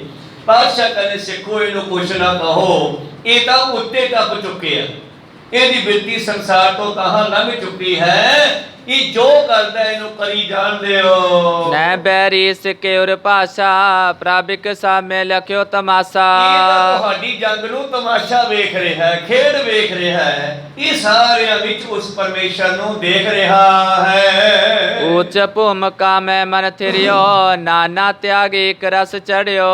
ਇਹ ਉੱਚੀ ਭੂਮਿਕਾ ਭਾਵ ਚੌਥੀ ਬਿਰਤੀ ਦੇ ਵਿੱਚ ਚੌਥੀ ਅਵਸਥਾ ਵਿੱਚ ਜਾ ਚੁੱਕੇ ਆ। ਹੁਣ ਇਹ ਥੱਲੇ ਨਹੀਂ ਉਤਰਦਾ ਤੇ ਨਾ ਹੀ ਉਤਾਰਨਾ। ਕਿਸੇ ਮਾਸਟਰ ਦਾ ਬੱਚਾ ਪਾਸ ਹੋ ਜੇ ਬਈ, ਵੱਡੀਆਂ ਕਲਾਸਾਂ ਵਿੱਚ ਜਾ ਰਿਹਾ ਹੈ ਤੇ ਕਿਹੜਾ ਕਮਲਾ ਮਾਸਟਰ ਹੈ ਕਿ ਉਹਨੂੰ ਬਾਰ-ਬਾਰ ਚੱਕ ਕੇ ਫੇਲ ਕਰੇ। ਕੋ ਸਤਿਨਾਮ ਵਾਹਿਗੁਰੂ। ਇਹ ਭਾਈ ਕਨ੍ਹਈਆ ਤਾਂ ਪਾਸ ਹੋ ਚੁੱਕੇ ਹੈ, ਚੌਥੀ ਅਵਸਥਾ ਵਿੱਚ ਜਾ ਚੁੱਕੇ ਆ। ਰਜ ਤਮ ਸਤ ਕਲ ਤੇਰੀ ਛਾਇਆ, ਰਜੋ ਤਮੋ ਸਤੋ, ਇਹ ਤਿੰਨ ਗੁਣਾਂ ਵਿੱਚ ਦੁਨੀਆ ਵਰਤਦੀ ਹੈ। ਤੇ ਚੌਥਾ ਗੁਣ ਹੈ ਕਲ ਵਾਲਾ, ਜਿਹਦੇ ਵਿੱਚ ਨਾਮ ਜਪਣ ਵਾਲੀਆਂ ਰੂਹਾਂ ਰਹਿੰਦੀਆਂ। ਇਹ ਭਾਈ ਕਨ੍ਹਈਆ ਜੀ ਚੌਥੀ ਅਵਸਥਾ ਵਿੱਚ ਜਾ ਚੁੱਕੇ ਆ। ਹੁਣ ਇਸ ਨੂੰ ਮੋੜਿਆ ਨਹੀਂ ਜਾ ਸਕਦਾਗਾ। ਇਹ ਚੌਥੀ ਭੂਮਿਕਾ ਦਾ ਮਾਲਕ ਬਣ ਗਿਆ ਹੈ। ਉੱਚ ਭੂਮਿਕਾ ਮਨ ਮੈਂ ਥਿਰਿਓ ਨਾਨਾ ਤਿਆਗ ਏਕ ਰਸ ਧਰਿਓ। ਇਹ ਬੇਅੰਤਤਾ ਛੱਡ ਕੇ, ਅਨੇਕਤਾ ਛੱਡ ਕੇ ਏਕਤਾ ਵਿੱਚ ਮਿਲ ਚੁੱਕਿਆ ਹੈ ਜੀ। ਧਨ ਜਨਮ ਆਪਨੋ ਇਨ ਕੀਨਾ ਜਿਸ ਕੋ ਬਾਸੇ ਹੋਏ ਦੁਖਹੀਨਾ। ਇਹਨੇ ਆਪਣਾ ਜਨਮ ਧਨ ਕਰ ਲਿਆ ਹੈ। ਇਹ ਤਾਂ ਜੀ ਦੇ ਬਖਸ਼ਿਸ਼ ਕਰ ਦੇਵੇਗਾ, ਉਹਦੇ ਦੁੱਖ ਦੂਰ ਕਰ ਸਕਦਾ। ਜਿਸ ਤਰ੍ਹਾਂ 5ਵੇਂ ਪਾਤਸ਼ਾਹ ਜੀ ਨੇ ਭਾਈ ਮੰਝ ਨੂੰ ਬਖਸ਼ਾਂ ਕੀਤੀਆਂ ਸੀਗੀਆਂ।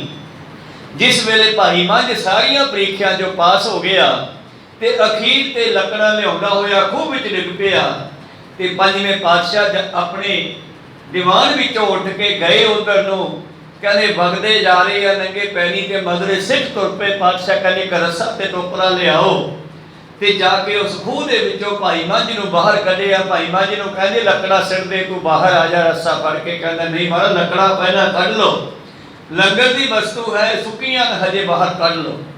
ਲੱਕੜਾਂ ਕੱਢ ਕੇ ਫਿਰ ਭਾਈ ਮੰਝ ਨੂੰ ਬਾਹਰ ਕੱਢਿਆ ਤੇ ਜਦ ਭਾਈ ਮੰਝ ਬਾਹਰ ਆ ਕੇ ਧਰਤੀ ਤੇ ਖੜਾ ਹੋਇਆ ਤੇ ਗੁਰੂ ਅਰਜਨ ਦੇਵ ਜੀ ਗਲੇ ਲਾ ਕੇ ਕਹਿਣ ਲੱਗੇ ਮੰਝ ਪਿਆਰਾ ਗੁਰੂ ਕੋ ਗੁਰੂ ਮੰਝ ਪਿਆਰਾ, ਮੰਝ ਗੁਰੂ ਕਾ ਬੋਹਿਤਾ ਜਗ ਲੰਘਣ ਹਾਰਾ। ਇਹ ਤਾਂ ਹੁਣ ਮੰਝ ਦੀ ਸੰਗਤ ਕਰਕੇ ਦੁਨੀਆ ਦਾ ਵੀ ਉਧਾਰ ਹੋਵੇਗਾ।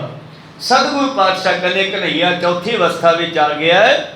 ਜਾਗਤ ਸੁਪਨ ਸਖੋਪਤੀ ਤੁਰੀਆ, ਆਤਮ ਭੂਪਤ ਕੀ ਹੈ ਪੁਰੀਆ। ਆਪਾਂ 3 ਅਵਸਥਾ 'ਚ ਰਹਿੰਦੇ ਆ। ਹੁਣ ਜਾਗਤ ਵਿੱਚ ਬੈਠੇ ਆ, ਫਿਰ ਰਾਤ ਨੂੰ ਸੌਂ ਜਾਵਾਂਗੇ ਔਰ ਫਿਰ ਸੁਪਨੇ ਵਿੱਚ ਵੀ ਚਲੇ ਜਾਵਾਂਗੇ। ਤੇ ਜਿਹੜੇ ਸਾਧੂ ਹੁੰਦੇ ਆ ਨਾਮ ਜਪਣ ਵਾਲੀਆਂ ਰੂਹਾਂ, ਇਹ ਚੌਥੀ ਅਵਸਥਾ ਵਿੱਚ ਰਹਿੰਦੀਆਂ, ਤੁਰੀਆ ਪਦ ਵਿੱਚ ਰਹਿੰਦੀਆਂ। ਤੁਰੀਆ ਦਾ ਮਤਲਬ ਹੁੰਦਾ ਜਾਗਦੇ ਹੋਏ ਵੀ ਪਰਮੇਸ਼ਰ ਵਿੱਚ, ਸੁੱਤੇ ਹੋਏ ਵੀ ਪਰਮੇਸ਼ਰ ਵਿੱਚ। ਆਪਾਂ ਤਾਂ ਇੱਥੇ ਬੈਠੇ ਬੈਠੇ ਧਰਮੀ ਆ, ਕਈ ਵਾਰੀ ਗੇਟ ਤੋਂ ਬਾਹਰ ਨਿਕਲਦੇ ਆ ਸਾਡੇ ਦਿਮਾਗ, ਸਾਡੀ ਮੱਤ ਬਦਲ ਜਾਂਦੀ ਆ। ਪਰ ਬਿਰਲੇ ਹਨ ਜਿਹੜੇ ਹਰ ਵੇਲੇ ਇੱਕੋ ਜਿਹੇ ਰਹਿੰਦੇ ਹਨ। ਇਸ ਕਰਕੇ ਜਿਸ ਤਰ੍ਹਾਂ ਭਗਤ ਕਬੀਰ ਸਾਹਿਬ ਜੀ ਦੀ ਖੇਡ ਆ, ਕਹਿੰਦੇ ਉਹਨਾਂ ਨੂੰ ਮਿਲਣ ਵਾਸਤੇ ਕੋਈ ਆਇਆ, ਪਹਿਲੀ ਵਾਰ ਆਇਆ ਸੀ, ਘਰੇ ਆਇਆ, ਆਵਾਜ਼ ਮਾਰੀ, ਮਾਤਾ ਲੋਈ ਜੀ ਮਿਲੇ। ਕਹਿੰਦੇ ਮਾਤਾ ਜੀ ਭਗਤ ਜੀ ਨੂੰ ਮਿਲਣਾ ਸੀਗਾ। ਉਹ ਕਹਿੰਦੇ ਭਾਈ ਉਹ ਸ਼ਮਸ਼ਾਨ ਘਾਟ ਗਏ ਆ, ਕੋਈ ਮਰ ਗਿਆ ਸੀ ਉਹਦੇ ਨਾਲ ਗਏ ਨੇ। ਕਹਿੰਦੇ ਜੀ ਮੈਨੂੰ ਤਾਂ ਪਛਾਣ ਨਹੀਂ ਆਉਣੀ ਉਹਨਾਂ ਦੀ, ਮੈਂ ਤਾਂ ਪਹਿਲੀ ਵਾਰ ਆਇਆ। ਕਹਿੰਦੇ ਤੁਸੀਂ ਜਾਓ, ਉਹਨਾਂ ਦੇ ਮੱਥੇ ਤੇ ਕਲਗੀ ਚਮਕਦੀ ਹੋਵੇਗੀ। ਤੇ ਉਹ ਵੀਰ ਗਿਆ ਸ਼ਮਸ਼ਾਨ ਘਾਟ ਵਿੱਚ। ਜਦ ਸ਼ਮਸ਼ਾਨ ਘਾਟ ਗਿਆ ਤੇ ਸਾਰਿਆਂ ਦੇ ਮੱਥੇ ਤੇ ਉਹ ਚਮਕ ਕਲਗੀ ਦੀ। ਉਹ ਸਾਰਿਆਂ ਨੂੰ ਵੇਖ ਕੇ ਮੁੜਿਆ ਵੀ ਇਹ ਤਾਂ ਸਾਰੇ ਇੱਕੋ ਜਿਹੇ ਨੇ ਇੱਥੇ। ਤੇ ਜਿਸ ਵੇਲੇ ਉਹ ਵਾਪਸ ਆ ਕੇ ਮਾਤਾ ਲੋਈ ਜੀ ਨੂੰ ਪੁੱਛਦਾ ਜੀ ਉੱਥੇ ਤਾਂ ਸਾਰਿਆਂ ਦੇ ਮੱਥੇ ਤੇ ਉਹ ਚਮਕ ਹੈ। ਕਹਿੰਦੇ ਅੱਛਾ ਚੰਗਾ। ਜਦੋਂ ਸ਼ਮਸ਼ਾਨ ਘਾਟ ਤੋਂ ਬਾਹਰ ਆ ਗਏ ਫਿਰ ਦੇਖੀ ਕਿਹਦੇ ਕਿਹਦੇ ਮੱਥੇ ਤੇ ਆ। ਫਿਰ ਜਿਹਦੇ ਮੱਥੇ ਤੇ ਹੋਗੀ ਉਹੀ ਕਬੀਰ ਹੋਵੇ। ਉਹ ਚਲਾ ਗਿਆ, ਗੇਟ ਤੇ ਖੜ ਗਿਆ। ਹੁਣ ਲੋਕ ਬਾਹਰ ਨਿਕਲ ਰਹੇ ਨੇ, ਸੰਸਕਾਰ ਹੋ ਗਿਆ, ਬਾਹਰ ਨਿਕਲ ਆਏ। ਅੱਜ ਕੱਲ੍ਹ ਤਾਂ ਸੰਸਕਾਰ ਚੱਲਦੇ ਵਿੱਚ ਵੀ ਦੇਖੀ ਜਾਣਗੇ ਯਾਰ ਟਾਈਮ ਬਹੁਤ ਹੋ ਗਿਆ, ਇਹ ਪਤਾ ਨਹੀਂ ਕਦੋਂ ਅੱਗ ਲਾਉਣਗੇ। ਕਹੋ ਸਤਿਨਾਮ ਸ੍ਰੀ ਵਾਹਿਗੁਰੂ। ਪਿੱਛੇ ਦੀ ਸੰਸਕਾਰ ਕਰੋ, ਚੱਲੀਏ ਯਾਰ, ਪਿੱਛੇ ਵੀ ਪਹੁੰਚਣਾ, ਬੜੀ ਦੂਰੋਂ ਆਏ ਆ। ਭਾਵ ਬੰਦੇ ਦੇ ਮੌਤ ਯਾਦ ਨਹੀਂ ਜਿੰਨਾ ਚਿਰ ਖੁਦ ਨਹੀਂ ਮਰਦਾ ਜਾ ਕੇ। ਕਹੋ ਸਤਿਨਾਮ। ਸ੍ਰੀ ਵਾਹਿਗੁਰੂ। ਦੂਜਿਆਂ ਦੀ ਮੌਤ ਵੇਖ ਕੇ ਯਾਦ ਨਹੀਂ ਕਰਦਾ ਰੱਬ ਨੂੰ। ਤਾਂ ਕਬੀਰ ਸਾਹਿਬ ਜਿਹੜੇ ਹਨ ਉਹ ਹਰ ਵੇਲੇ ਮੌਤ ਨੂੰ ਯਾਦ ਰੱਖਦੇ ਆ। ਉਹਨਾਂ ਦੇ ਮੱਥੇ ਵਿੱਚੋਂ ਮੌਤ ਦਾ ਜਿਹੜਾ ਭੈ ਹੈ ਤੇ ਪਰਮੇਸ਼ਰ ਦਾ ਜਿਹੜਾ ਪ੍ਰੇਮ ਹੈ ਉਹ ਚਮਕਦਾ ਹੈ, ਉਹਨੂੰ ਕਲਗੀ ਕਹਿੰਦੇ ਆ। ਤੇ ਜਿਸ ਵੇਲੇ ਸਾਰੇ ਬਾਹਰ ਆਏ, ਸਾਰਿਆਂ ਦੀਆਂ ਖਤਮ ਹੋ ਗਈਆਂ ਤੇ ਇਕੱਲੇ ਕਬੀਰ ਸਾਹਿਬ ਦੇ ਰਹਿ ਗਏ। ਤਾਂ ਕਹਿਣ ਤੋਂ ਭਾਵ ਹੈ ਕਿ ਹਰ ਵੇਲੇ ਪਰਮੇਸ਼ਰ ਨੂੰ ਯਾਦ ਕਰਨ ਵਾਲਾ ਉਹ ਹੈ ਭਾਈ ਕਨ੍ਹਈਆ। ਜੰਗ ਦੇ ਮੈਦਾਨ ਵਿੱਚ ਵੀ ਦੁਸ਼ਮਣ ਨੂੰ ਪਾਣੀ ਪਿਆਉਂਦਾ, ਮਿੱਤਰ ਨੂੰ ਪਾਣੀ ਪਿਆਉਂਦਾ, ਪਰ ਉਹਦੇ ਅੰਦਰ ਕੋਈ ਦੁਸ਼ਮਣੀ ਤੇ ਮਿੱਤਰਤਾ ਨਹੀਂ ਹੈ। ਤਾਂ ਗੁਰੂ ਕਿਰਪਾ ਕਰਨ ਇਸ ਤਰ੍ਹਾਂ ਪਾਤਸ਼ਾਹ ਨੇ ਦੱਸਿਆ, ਸਿੱਖੋ ਇਹਨੂੰ ਕੁਛ ਨਾ ਕਹੋ, ਇਹ ਕਿਸੇ ਨਾਲ ਨਹੀਂ ਮਿਲਿਆ, ਇਹ ਸਾਰਿਆਂ ਨਾਲ ਮਿਲੇ ਹੋਏ ਪਰਮੇਸ਼ਰ ਵਿੱਚ ਮਿਲ ਚੁੱਕਿਆ ਹੈ। ਏ ਵੀ ਆਪਣੋ ਪੰਥ ਪ੍ਰਕਾਸ਼ੈ, ਬੋਲੋ ਗਣ ਕੀ ਕਮਤ ਵਿਨਾਸ਼ੈ। ਇਹਨੇ ਆਪਣਾ ਜਨਮ ਸਫਲਾ ਕਰ ਲਿਆ, ਧਨ ਕਰ ਲਿਆ ਹੈ। ਇਹ ਤਾਂ ਜੀ ਤੇ ਕਿਰਪਾ ਕਰੇਗਾ, ਉਹਦੇ ਦੁੱਖਾਂ ਦਾ ਖਾਤਮਾ ਕਰ ਸਕਦਾ ਹੈ। ਔਰ ਇਹਦੇ ਵੀ ਨਾਮ ਤੇ ਇੱਕ ਪੰਥ ਚੱਲੇਗਾ ਤੇ ਚੱਲ ਰਿਹਾ ਹੈ ਗੋਨਿਆਣਾ ਸਾਹਿਬ ਵਿਖੇ, ਗੋਨਿਆਣਾ ਨਗਰ ਵਿਖੇ ਭਾਈ ਕਨ੍ਹਈਆ ਜੀ ਦਾ ਪੰਥ। ਫਿਰ ਉੱਥੋਂ ਇੱਕ ਪੰਥ ਚੱਲਿਆ, ਇਹ 10ਵੇਂ ਪਾਤਸ਼ਾਹ ਜੀ ਦੀ ਬਖਸ਼ਿਸ਼ ਹੈ। ਕਹਿੰਦੇ ਇਹਦਾ ਵੀ ਇੱਕ ਪੰਥ ਚੱਲੂਗਾ ਜਿਹੜਾ ਲੋਕਾਂ ਦੀ ਕੁਮਤ ਨੂੰ, ਮਾੜੀ ਮੱਤ ਨੂੰ ਖਤਮ ਕਰਨਗੇ। ਸੁਣ ਪ੍ਰਭ ਤੇ ਸਭ ਸਿੰਘ ਆਨੰਦੇ, ਦਵੈਤ ਹਤੀ ਲੈ ਬ੍ਰਹਮਾਨੰਦੇ। ਉਹਨਾਂ ਸਿੰਘਾਂ ਨੇ ਵੀ ਖੁਸ਼ੀ ਵਿੱਚ ਆਉਣਾ ਕੀਤਾ। ਠੀਕ ਆ ਮਹਾਰਾਜ, ਫਿਰ ਹਾਂ ਗੱਲ ਹੈ ਤੇ ਕੋਈ ਗੱਲ ਨਹੀਂ। ਅਸੀਂ ਸੋਚਿਆ ਕਿ ਸ਼ਾਇਦ ਇਹ ਪਹਾੜੀਆਂ ਨਾਲ ਰਲਿਆ ਹੋਵੇਗਾ, ਈਰਖਾ ਨੂੰ ਛੱਡ ਕੇ ਇਹ ਤਾਂ ਬ੍ਰਹਮ ਆਨੰਦ ਪਹੁੰਚਿਆ ਹੋਇਆ ਹੈ। ਤਿਸ ਦਿਨ ਤੇਨੈ ਕਿਸ ਕਿਛ ਕਹਿਓ, ਤਿਮ ਹੀ ਜਲ ਕੋ ਪਿਆਵਤ ਰਹਿਓ। ਉਸ ਦਿਨ ਤੋਂ ਬਾਅਦ ਫਿਰ ਸਿੰਘਾਂ ਨੇ ਵੀ ਖਿਆਲ ਛੱਡਤਾ ਵੀ ਚੱਲ ਯਾਰ ਪਿਆਈ ਜਾਣ ਦੇ ਪਾਣੀ ਆਪਾਂ ਨੂੰ ਕੀ। ਸਰਬ ਮੋਰਚੇ ਮੈਂ ਫਿਰ ਕਰਕੇ, ਜਲ ਕੋ ਦੇਤ ਕਮਸ਼ਕ ਨਿਤ ਭਰ ਕੇ। ਇਹ ਸਾਰੀਆਂ ਮੋਰਚਿਆਂ ਵਿੱਚ ਜਾਂਦਾ ਹੈ। ਹੁਣ ਗੁਰੂ ਪਾਤਸ਼ਾਹ ਵੱਲੋਂ ਵੀ ਆਗਿਆ ਮਿਲ ਗਈ ਤੇ ਸਿੰਘ ਵੀ ਉਹਨੂੰ ਰੋਕਣੋਂ ਹਟ ਗਏ। ਸਭ ਨੂੰ ਪਾਣੀ ਪਿਆਉਂਦਾ ਰਹਿੰਦਾ ਜੀ। ਇਸ ਕੋ ਨੈ ਮਾਰਤ ਕੋ ਗੋਰੀ, ਫਿਰਤ ਰਹੇ ਲੜਤੇ ਜੁਗਿਆਰੀ। ਉਹ ਇੱਕ ਭਾਈ ਕਨ੍ਹਈਆ ਜਿਹੜਾ ਦੋਨੇ ਪਾਸੇ ਜਾਂਦਾ ਹੈ ਤੇ ਇਹਨੂੰ ਕੋਈ ਨਹੀਂ ਮਾਰਦਾ, ਕਿਉਂਕਿ ਇਹਦੀ ਦੁਸ਼ਮਣੀ ਕਿਸੇ ਨਾਲ ਨਹੀਂ ਹੈਗੀ। ਇਹਨੂੰ ਸਾਰਿਆਂ ਵਿੱਚ ਪਰਮੇਸ਼ਰ ਦਿਸਦਾ ਹੈ ਤੇ ਸਾਰਿਆਂ ਨੂੰ ਇਹ ਪਾਣੀ ਪਿਆਉਂਦਾ ਹੈ। ਸਾਧ ਜਾਨ ਕਰ ਬੰਧਨ ਕਰੈ, ਜਲ ਕੋ ਲੀਤ ਤ੍ਰਿਖਾ ਕੋ ਹਰੈ। ਸਾਰੇ ਇਸ ਨੂੰ ਸਾਧੂ ਜਾਣ ਕੇ ਨਮਸਕਾਰਾਂ ਕਰਦੇ ਐ ਤੇ ਇਹ ਤੋਂ ਪਾਣੀ ਪੀ ਕੇ ਆਪਣੀ ਪਿਆਸ ਬੁਝਾਉਂਦੇ ਹਨ। ਇਮ ਕੇਰਾ ਕਰਨ ਹਟਾਇਓ, ਕੇਤਕ ਦਿਨ ਲਗਾਂਤਰ ਖਾਇਓ। ਇਸ ਤਰ੍ਹਾਂ ਗੁਰੂ ਪਿਆਰਿਓ ਘੇਰਾ ਵੱਧਦਾ ਰਿਹਾ ਤੇ ਬਾਹਰੋਂ ਜਿਹੜਾ ਸਿੰਘਾਂ ਨੇ, ਸੰਗਤਾਂ ਨੇ ਰਾਸ਼ਨ ਪਹੁੰਚਾਉਣਾ ਸੀ ਅਨੰਦਪੁਰ ਵਿੱਚ, ਉਹਨੂੰ ਇਹਨਾਂ ਦੁਸ਼ਟਾਂ ਨੇ ਰੋਕ ਦਿੱਤਾ ਹੈ। ਲਗਨ ਕੋਟਣਾ ਨ ਮਹਾਨੇ, ਜੋ ਅਵਸ ਚਹਿਤ ਨਿਤ ਖਾਨੇ। ਅਖੀਰ ਗੁਰੂ ਪਿਆਰੋ ਅੰਦਰ ਜੋ ਰਾਸ਼ਨ ਇਕੱਠਾ ਕੀਤਾ ਸੀਗਾ ਉਹ ਗੁਰੂ ਪਿਆਰਿਓ ਹੌਲੀ ਹੌਲੀ ਘਟਣ ਲੱਗਿਆ ਦੋਹਰਾ। ਅਨ ਪਿਓ ਥੋ ਰਾਜਬੈ ਛੁਦਤ ਰਹਿਤ ਨਰ ਬ੍ਰਿੰਦ। ਜਦੋਂ ਸਿੰਘਾਂ ਨੇ ਅੰਦਰ ਵੇਖਿਆ ਵੀ ਖਾਣ ਪੀਣ ਦਾ ਸਮਾਨ ਘਟਦਾ ਜਾਂਦਾ, ਹੁਣ ਕੀ ਕਰੀਏ? ਚਿਤਵੇ ਜਤਨ ਨੇ ਕਹੀ ਮਿਲੇ ਸਿੰਘ ਬਲਵੰਦ। ਤੇ ਸਿੰਘ ਫਿਰ ਵਿਉਂਤਾਂ ਬਣਾਉਂਦੇ ਆ ਵੀ ਦੁਸ਼ਮਣ ਨੇ ਬਾਹਰੋਂ ਆਉਣ ਵਾਲਾ ਰਸਕ ਪਾਣੀ ਸਾਡਾ ਰੋਕਿਆ ਹੋਇਆ ਜਾਣ ਬੁੱਝ ਕੇ। ਤਾਂ ਇੰਨਾ ਫਰਕ ਹੈ ਗੁਰੂ ਕੀਆਂ ਫੌਜਾਂ ਵਿੱਚ ਤੇ ਦੁਸ਼ਮਣ ਦੀਆਂ ਫੌਜਾਂ ਵਿੱਚ। ਗੁਰੂ ਦਾ ਸਿੰਘ ਭਾਈ ਕਨ੍ਹਈਆ ਦੁਸ਼ਮਣ ਨੂੰ ਵੀ ਪਾਣੀ ਪਿਆਉਂਦਾ ਹੈ, ਪਰ ਬਾਹਰ ਬੈਠੀਆਂ ਦੁਸ਼ਮਣ ਦੀਆਂ ਫੌਜਾਂ ਨੇ ਬਾਹਰੋਂ ਆਉਣ ਵਾਲਾ ਰਾਸ਼ਨ ਵੀ ਰੋਕ ਛੱਡਿਆ, ਨਾ ਬਾਹਰੋਂ ਰਾਸ਼ਨ ਅੰਦਰ ਜਾਣ ਦਿੰਦੇ ਆ। ਇਸ ਤਰ੍ਹਾਂ ਸਿੰਘਾਂ ਨੇ ਜਦੋਂ ਸੋਚਿਆ ਵੀ ਕੁਛ ਕਰੀਏ ਹੁਣ। ਚੌਪਈ ਕੇਤਕ ਸਿੰਘ ਵਿਸਾਲ ਜੁਚਾਰੇ ਮਿਲੇ ਆਪਸ ਮੇ ਮਸਲਤ ਧਾਰੇ। ਇੱਕ ਦਿਨ ਸਿੰਘਾਂ ਨੇ ਯੋਧਿਆਂ ਨੇ ਬੈਠ ਕਰਕੇ ਸਲਾਹ ਕੀਤੀ ਹੈ। ਜਹਾਂ ਬਲੋਕਿਆ ਨਮਹਾਨਾ ਬਿਪਨੀ ਆਦ ਵਿਖੇ ਸਵਦਾਨਾ। ਹੁਣ ਸਿੰਘਾਂ ਨੇ ਗੁਰੂ ਪਿਆਰਿਓ ਕਿਲੇ ਚੋਂ ਬਾਹਰ ਜਾਣਾ ਸਮਾਂ ਵਿਚਾਰ ਕੇ, ਔਰ ਜਿੱਥੋਂ ਵੀ ਇਹਨਾਂ ਨੂੰ ਦੁਕਾਨਾਂ ਵਿੱਚੋਂ ਰਾਸ਼ਨ ਆਦਿ ਮਿਲਣਾ। ਆਚੀ ਰੀਤ ਜੋ ਹੈ ਸਭ ਲੀਨਾ ਆਵਣ ਜਾਨ ਘਾਤ ਸਭ ਚੀਨਾ। ਔਰ ਉਹਨਾਂ ਦੇ ਕੋਲੋਂ ਉਹ ਰਾਸ਼ਨ ਲੈ ਆਉਣਾ, ਦਾ ਬਣਾ ਕੇ ਦੁਸ਼ਮਣਾਂ ਦੇ ਵਿੱਚੋਂ ਟੱਪ ਕੇ ਜਾਣਾ ਤੇ ਰਾਸ਼ਨ ਲੈ ਆਉਣਾ। ਤੁਰਕ ਸ਼ਤਰਗਨ ਹੋਏ ਜੁਤਿਆਲਸ ਤਬ ਪਹੁੰਚਨ ਕੀ ਠਾਨੀ ਲਾਲਸ। ਤੇ ਜਦੋਂ ਉੱਥੇ ਪਹੁੰਚਣ ਦੀ ਲਾਲਸਾ ਧਾਰਨ ਕੀਤੀ, ਭਾਵ ਇਹ ਵੈਰੀ ਸਾਰੇ ਜਦੋਂ ਸੌ ਜਾਂਦੇ ਆ, ਆਲਸ ਭਾਵ ਜਦੋਂ ਨੀਂਦ ਚੜ ਜਾਂਦੀ ਹੈ, ਸਿੰਘਾਂ ਨੇ ਸੋਚਿਆ ਵੀ ਉਸ ਵੇਲੇ ਆਪਾਂ ਬਾਹਰੋਂ ਰਾਸ਼ਨ ਅੰਦਰ ਲਿਆਉਣਾ ਹੈ। ਹੋਏ ਤੁਰੰਗਣ ਪਰ ਅਸਵਾਰ ਸਨ ਬੰਦ ਹੋਏ ਬਲ ਕੋ ਧਾਰ। ਤਾਂ ਗੁਰੂ ਕੀਆਂ ਫੌਜਾਂ ਜਿਹੜੀਆਂ ਹਨ ਉਹ ਘੋੜਿਆਂ ਤੇ ਸਵਾਰ ਹੋ ਗਈਆਂ। ਜਦੋਂ ਇਹ ਦੁਸ਼ਮਣ ਸੁੱਤਾ ਪਿਆ ਹੋਇਆ, ਉਦੋਂ ਇਹਨਾਂ ਦੇ ਵਿੱਚ ਦੀ ਟੱਪ ਕੇ ਜਾਣਾ ਹੈ ਤੇ ਬਾਹਰੋਂ ਰਾਸ਼ਨ ਲੈ ਕੇ ਆਉਣਾ ਹੈ ਜੀ। ਗਿਆ ਅਚਾਨਕ ਬੜੇ ਬਾਜ਼ਾਰੂ ਪਏ ਪ੍ਰਵੇਸ਼ਨ ਬੀਰ ਜੁਝਾਰੂ। ਤਾਂ ਜਿਹੜੇ ਯੋਧੇ ਸਨ ਜਿਨ੍ਹਾਂ ਨੇ ਸਲਾਹ ਬਣਾਈ ਹੈ, ਉਹ ਵੱਡੇ ਬਾਜ਼ਾਰ ਵੱਲ ਚਲੇ ਗਏ। ਸ਼ੇਰ ਸਿੰਘ ਜਿਨ ਮੈਂ ਮੁਖ ਜੋਧਾ ਪਰੇ ਤੁਰਕਣ ਗਨ ਪਰਤਰ ਕ੍ਰੋਧਾ। ਤੇ ਉਹ ਨਾਹਰ ਸਿੰਘ ਤੇ ਸ਼ੇਰ ਸਿੰਘ ਜਿਨ੍ਹਾਂ ਨੇ ਪਹਿਲਾਂ ਹਮਲਾ ਕੀਤਾ ਸੀਗਾ, ਹੁਣ ਮੁਖੀਆ ਬਣਿਆ ਹੈ, ਜਿਹਨੇ ਇਹਨਾਂ ਤੁਰਕਾਂ ਦੇ ਉੱਤੇ, ਇਹਨਾਂ ਦੁਸ਼ਮਣ ਦੀਆਂ ਫੌਜਾਂ ਉੱਤੇ ਕ੍ਰੋਧ ਕਰਦਿਆਂ ਹੋਇਆ। ਹਰ ਤਨ ਕਹਿਓ ਠਾਵਨ ਕੀਜੈ ਅਨਕ੍ਰਿਤ ਬਹੁ ਸਿਤਾ ਲੀਜੈ। ਤੇ ਇਹਨਾਂ ਦੇ ਵਿੱਚ ਦੀ ਲੰਘਦਿਆਂ ਹੋਇਆਂ ਬਾਜ਼ਾਰ ਦੇ ਵਿੱਚੋਂ ਜੋ ਰਾਸ਼ਨ ਚਾਹੀਦਾ ਸੀ ਚੱਕ ਲਿਆ।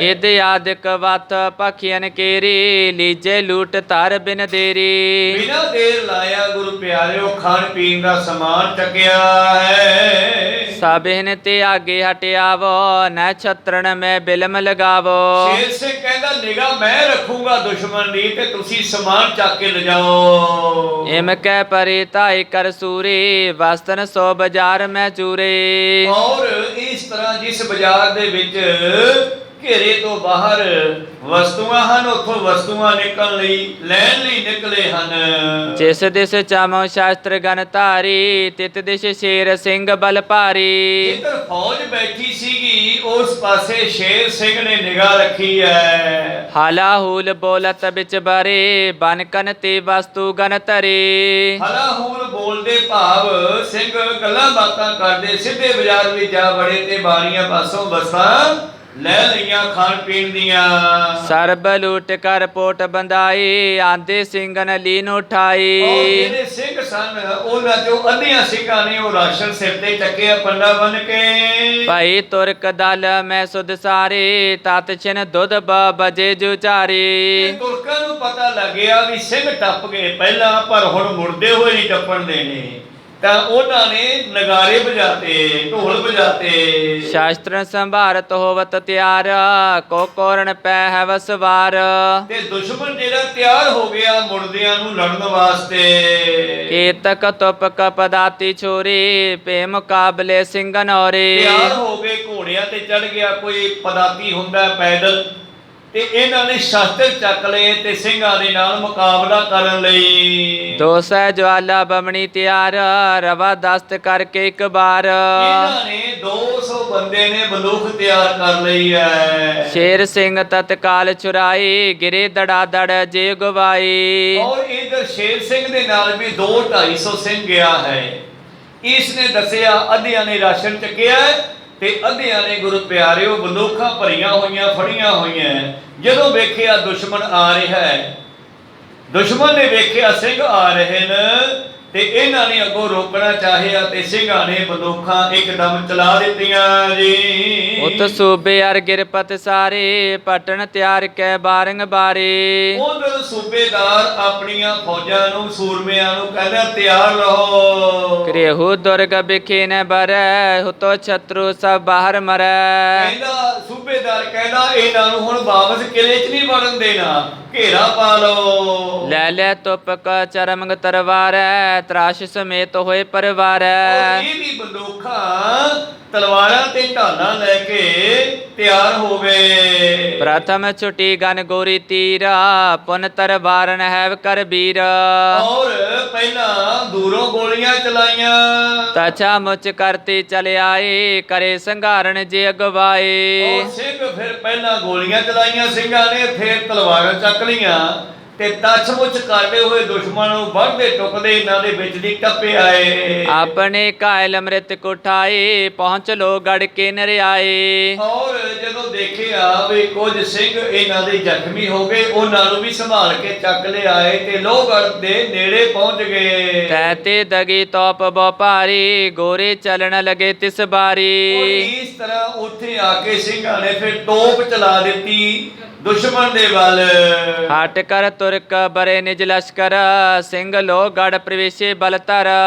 ਔਰ ਦੁਸ਼ਮਣ ਤੋਪਾਂ ਦੇ ਗੋਲੀਆਂ ਤੋਂ ਡਰਦਾ ਪੁੱਠਾ ਮੁੜ ਗਿਆ ਤੇ ਸਿੰਘ ਲੋਹਗੜ੍ਹ ਦੇ ਕਿਲੇ ਵਿੱਚ ਵੜ ਗਏ। ਲੋਟਾਨ ਲੈ ਪੋਟ ਬਰੇ ਹੈ ਮਨ ਭਾਵਤ ਪੁਨਚਨ ਕਰੇ ਹੈ। ਰਾਸ਼ਨ ਲੈ ਕੇ ਸਿੰਘਾਂ ਨੇ ਕਈ ਵਾਰੀ ਏਦਾਂ ਜਾਣਾ, ਕਈ ਵਾਰੀ ਹਮਲੇ ਹੋਏ। ਇੱਕ ਵਾਰੀ ਦੀ ਗੱਲ ਦੱਸੀ ਹੈ ਭਾਈ ਸਾਹਿਬ ਜੀ ਨੇ, ਕਈ ਵਾਰੀ ਸਿੰਘਾਂ ਨੇ ਜਦੋਂ ਵੇਖਣਾ ਰਾਸ਼ਨ ਖਤਮ ਹੋ ਗਿਆ ਤੇ ਦੁਸ਼ਮਣ ਦੀ ਅਵਸਥਾ ਵੇਖਣੀ, ਜਦੋਂ ਇਹਨਾਂ ਨੇ ਸੁੱਤੇ ਹੋਣਾ ਤੇ ਸਿੰਘਾਂ ਨੇ ਇਹਨਾਂ ਦੇ ਵਿੱਚੋਂ ਲੰਘ ਕੇ ਬਾਹਰ ਜਾਣਾ, ਰਾਸ਼ਨ ਲਿਆਉਣਾ ਤੇ ਜਦੋਂ ਇਹਨਾਂ ਨੇ ਅੱਗੋਂ ਹਮਲਾ ਕਰਨਾ ਤੇ ਸਿੰਘਾਂ ਨੇ ਇਹਨਾਂ ਨੂੰ ਤੱਛ-ਮੁੱਛ ਕਰਦੇ ਵੱਢਦੇ ਟੁਕਦੇ ਟੱਪ ਜਾਣਾ। ਰਹੇ ਬਸੂਰਤ ਤੁਰਕ ਕਨੇਰੇ ਗਜਬ ਗੁਜ਼ਾਰਿਓ ਚਕਹੇਰੇ। ਔਰ ਇਸ ਤਰ੍ਹਾਂ ਅੱਜ ਪਹਿਲੀ ਵਾਰ ਹੋਇਆ ਤੇ ਹੈਰਾਨ ਹੋ ਗਏ ਦੁਸ਼ਮਣ ਤੁਰਕ, ਬਈ ਇਹਨਾਂ ਨੇ ਗਜਬ ਕੀਤਾ, ਰਾਸ਼ਨ ਵੀ ਲੈ ਕੇ ਟੱਪ ਗਏ, ਸਾਡੇ ਬੰਦਿਆਂ ਨੂੰ ਵੀ ਮਾਰ ਗਏ। ਬ੍ਰਿੰਦ ਸੋ ਭਟ ਸੰਘਾਰਨ ਕੀਨੇ ਲੂਟ ਬਾਜ਼ਾਰ ਵਸਤ ਗਨ ਲੀਨੇ। ਬਹੁਤ ਸਾਰੇ ਦੁਸ਼ਮਣ ਦੇ ਫੌਜਾਂ ਨੂੰ ਮਾਰ ਕੇ ਬਾਜ਼ਾਰ ਦੇ ਵਿੱਚੋਂ ਰਾਸ਼ਨ ਲੈ ਕੇ ਅੰਦਰ ਵੜ ਗਏ ਜੀ। ਬਾਰ ਸਿੰਘ ਜੀਵਤ ਗੜ ਬਰੇ ਹਮਲਾ ਕੋ ਪਰ ਨਿਜ ਬਲ ਕਰੇ। ਔਰ ਦੁਸ਼ਮਣ ਕਹਿੰਦਾ ਨਾਲੇ ਲੁੱਟ ਕੇ ਸਮਾਨ ਲੈ ਗਏ, ਨਾਲੇ ਜਿਉਂਦੇ ਜਾਗਦੇ ਕਿਲੇ ਵਿੱਚ ਵੜ ਗਏ ਤੇ ਨਾਲੇ ਸਾਨੂੰ ਮਾਰ ਗਏ। ਭੀਮ ਚੰਦ ਸੂਬੇ ਡਿਗ ਆਇਓ ਬੈਠੇ ਨਿਕਟ ਸਲਾਮਾ ਲਾਇਓ। ਭੀਮ ਚੰਦ ਢਿੱਲਾ ਜਿਹਾ ਮੂੰਹ ਕਰਕੇ ਧੌਣ ਜੀ ਲਮਕਾ ਕੇ ਸੂਬੇਦਾਰ ਵਜੀਦੇ ਕੋਲ ਬੈਠਾ ਹੈ। ਕਹਿਓ ਬੰਦ ਕਰ ਗਜਬ ਗੁਜ਼ਾਰਾ ਲਸ਼ਕਰ ਕੋ ਲੁੱਟ ਲੀਨ ਬਾਜ਼ਾਰਾ। ਔਰ ਇਹ ਬਾਜ਼ਾਰ ਸੀਗਾ ਇਹਨਾਂ ਦੀਆਂ ਫੌਜਾਂ ਦਾ, ਪਹਾੜੀਆਂ ਦਾ, ਤੇ ਪਹਾੜੀਆਂ ਨੇ ਬਾਜ਼ਾਰ ਵਾਲਿਆਂ ਨੂੰ ਕਿਹਾ ਸੀਗਾ ਕਿ ਸਿੱਖਾਂ ਨੂੰ ਕੋਈ ਚੀਜ਼ ਨਹੀਂ ਦੇਣੀ ਖਾਣ ਨੂੰ, ਰਾਸ਼ਨ ਨਹੀਂ ਦੇਣਾ, ਤੇ ਸਿੰਘ ਲੁੱਟ ਕੇ ਲੈ ਗਏ। ਫਿਰ ਚਲੋ ਫਿਰ ਹਾਏ ਤਾਂ ਹਾਏ ਸਹੀ। ਇਸ ਕਰਕੇ ਭੀਮ ਚੰਦ ਹੁਣ ਆਇਆ ਆਪਣੇ ਸੂਬੇਦਾਰ ਕੋਲੇ, ਕਹਿੰਦਾ ਆ ਤਾਂ ਗਜਬੀ ਹੋ ਗਿਆ। ਕੀ ਹੋ ਗਿਆ? ਕਹਿੰਦੇ ਸਿੰਘਾਂ ਨੇ ਹਮਲਾ ਕਰਕੇ ਆਪਣਾ ਸਾਰਾ ਬਾਜ਼ਾਰ ਲੁੱਟ ਲਿਆ, ਖਾਣ ਪੀਣ ਦੀਆਂ ਵਸਤੂਆਂ ਲੈ ਕੇ ਚੱਕ ਕੇ। ਇਤਨੇ ਮੈਂ ਬਣੀਏ ਗਣਿਆਏ ਲੂਟਣ ਕੋ ਬਿਰਤੰਤ ਬਤਾਏ। ਇਹਦੇ ਦੁਕਾਨਦਾਰ ਵੀ ਇਕੱਠੇ ਹੋ ਕੇ ਸੂਬੇਦਾਰ ਕੰਨੀ ਆ ਗਏ, ਬਈ ਸਿੰਘ ਆਏ ਸੀਗੇ ਰਾਤ ਨੂੰ ਤੇ ਹਮਲਾ ਕਰਕੇ ਸਾਰਾ ਸਮਾਨ ਖਾਣ ਦਾ ਲੈ ਗਏ ਜੀ। ਕਾਨੋ ਅਨ ਕੇ ਕ੍ਰਿਤ ਮਿਸਟਾਨਾ ਇਲੇ ਗਏ ਬਜਾਏ ਕਿਰਪਾਨਾ। ਹਾਂ, ਕਿਰਪਾਨਾ ਚਲਾਉਂਦੇ ਹੋਏ ਬੇਅੰਤ ਅਨਾਜ, ਘਿਓ, ਮਿੱਠਾ, ਗੁੜ ਜ਼ਿਆਦਾ ਹੁੰਦਾ ਸੀ ਉਹਨਾਂ ਸਮਿਆਂ 'ਚ, ਕਹਿੰਦੇ ਇਹ ਸਮਾਨ ਲੈ ਗਏ ਜੀ। ਆਪਰ ਵਸਤ ਕੋ ਹਾਥ ਨ ਡਾਰਾ ਸਭ ਤੇ ਪੂਰਨ ਹੋਤ ਬਜਾਰਾ। ਬਾਕੀ ਵਸਤੂਆਂ ਨਹੀਂ ਛੇੜੀਆਂ, ਬਾਕੀਆਂ ਦਾ ਕਰਨਾ ਵੀ ਕੀ ਆ, ਖਾਣ ਪੀਣ ਦਾ ਸਮਾਨ ਚਾਹੀਦਾ। ਦੁਸ਼ਮਣ ਨੇ ਘੇਰਾ ਪਾ ਕੇ ਬਾਹਰੋਂ ਅੰਦਰ ਜਾਣਾ ਸਮਾਨ ਰੋਕਿਆ ਤੇ ਸਿੰਘਾਂ ਨੇ ਆਪਣੀ ਜੁਰਤ ਨਾਲ ਲੈ ਲਿਆ। ਫਿਰ ਕਹਿੰਦੇ ਹੋਰ ਕੋਈ ਚੀਜ਼ ਨਹੀਂ ਚੱਕੀ ਉਹਨਾਂ ਨੇ, ਬਸ ਖਾਣ ਪੀਣ ਦਾ ਰਾਸ਼ਨ, ਘਿਓ, ਖੰਡ, ਆਟਾ, ਕਣਕ, ਦਾਣਾ ਆਦਿ ਇਹ ਸਮਾਨ ਲੈ ਗਏ। ਸੁਣ ਕੇ ਭੀਮ ਚੰਦ ਤਬ ਕਹਿਓ ਅੰਤਰ ਕੋ ਬਿਰਤਾਂਤੇ ਮਿਲਿਓ। ਤਾਂ ਹੁਣ ਭੀਮ ਚੰਦ ਕਹਿਣ ਲੱਗਿਆ ਇਹਦਾ ਮਤਲਬ ਅੰਨ ਗਿਓ ਥੁਰ ਛੁਦਾ ਦੁਖਾਏ ਆਤੇ ਸਿੰਘ ਬਾਜ ਸਮ ਆਏ। ਹੁਣ ਇਉਂ ਲੱਗਦਾ ਵੀ ਕਿਲਿਆਂ ਦੇ ਵਿੱਚ ਰਾਸ਼ਨ ਮੁੱਕ ਗਿਆ ਹੋਣਾ। ਕੋ ਸਤਨਾਮ ਸ੍ਰੀ ਵਾਹਿਗੁਰੂ। ਭੀਮ ਚੰਦ ਕਹਿੰਦਾ ਹੁਣ ਇਉਂ ਲੱਗਦਾ ਵੀ ਜ਼ਰੂਰ ਕਿਲੇ ਵਿੱਚ ਰਾਸ਼ਨ ਮੁੱਕ ਗਿਆ ਤੇ ਸਿੰਘਾਂ ਨੇ ਬਾਜ ਦੀ ਨਿਆਈ ਹਮਲਾ ਕੀਤਾ ਹੈ। ਅਬ ਗੁਰ ਨਿਕ ਸੋ ਪੁਰ ਛੋਰਾ ਨਿਸਮੇ ਕਬੀ ਜਾਏ ਕਿਤੇ ਔਰ। ਹੁਣ ਇਹ ਖਿਆਲ ਰੱਖੋ ਇਹ ਸਿੱਖ ਤੇ ਸਿੱਖਾਂ ਦਾ ਗੁਰੂ ਅਨੰਦਪੁਰ ਦੇ ਕਿਲੇ ਚੋਂ ਬਾਹਰ ਨਿਕਲੇਗਾ। ਕੋ ਸਤਨਾਮ ਸ੍ਰੀ ਵਾਹਿਗੁਰੂ। ਔਰ ਹੁਣ ਇਹ ਅਨੰਦਪੁਰ ਛੱਡ ਕੇ ਜਾਊਗਾ ਕਿਉਂਕਿ ਲੱਗਦਾ ਕਿ ਇਹਨਾਂ ਕੋਲੇ ਖਾਣ ਪੀਣ ਦਾ ਸਮਾਨ ਮੁੱਕ ਗਿਆ। ਕਿੰਨੇ ਕੁ ਦਿਨ ਕੱਟਣਗੇ ਆਏ। ਜਮਾਨੀ ਕਛਪੁਰ ਕੇ ਅੰਤਰ ਹਮ ਤੋ ਜਾਣਤ ਹਾਲ ਨਿਰੰਤਰ। ਹਾਂ ਹੁਣ ਅੰਦਰ ਦੇ ਹਾਲ ਦਾ ਸਾਨੂੰ ਪਤਾ ਲੱਗਿਆ ਜੋ ਕੋ ਇਹਨਾਂ ਨੇ ਝਪਟ ਮਾਰ ਕੇ ਸਮਾਨ ਲਿਜਾਣਾ ਕੀਤਾ ਹੈ। ਅੰਦਰ ਖਾਣ ਪੀਣ ਦਾ ਸਮਾਨ ਹੈ ਨਹੀਂ। ਸੁਰ ਮਹਮਬ ਜਾਨੀ ਪਰ ਬਿਨਾਨ ਕੋ ਧੀਰ ਨਾ ਤਰੈ। ਔਰ ਸੂਬੇਦਾਰ ਨੂੰ ਕਹਿੰਦਾ ਕਿ ਆਪਾਂ ਜੰਗ ਜਿੱਤ ਲਿਆ।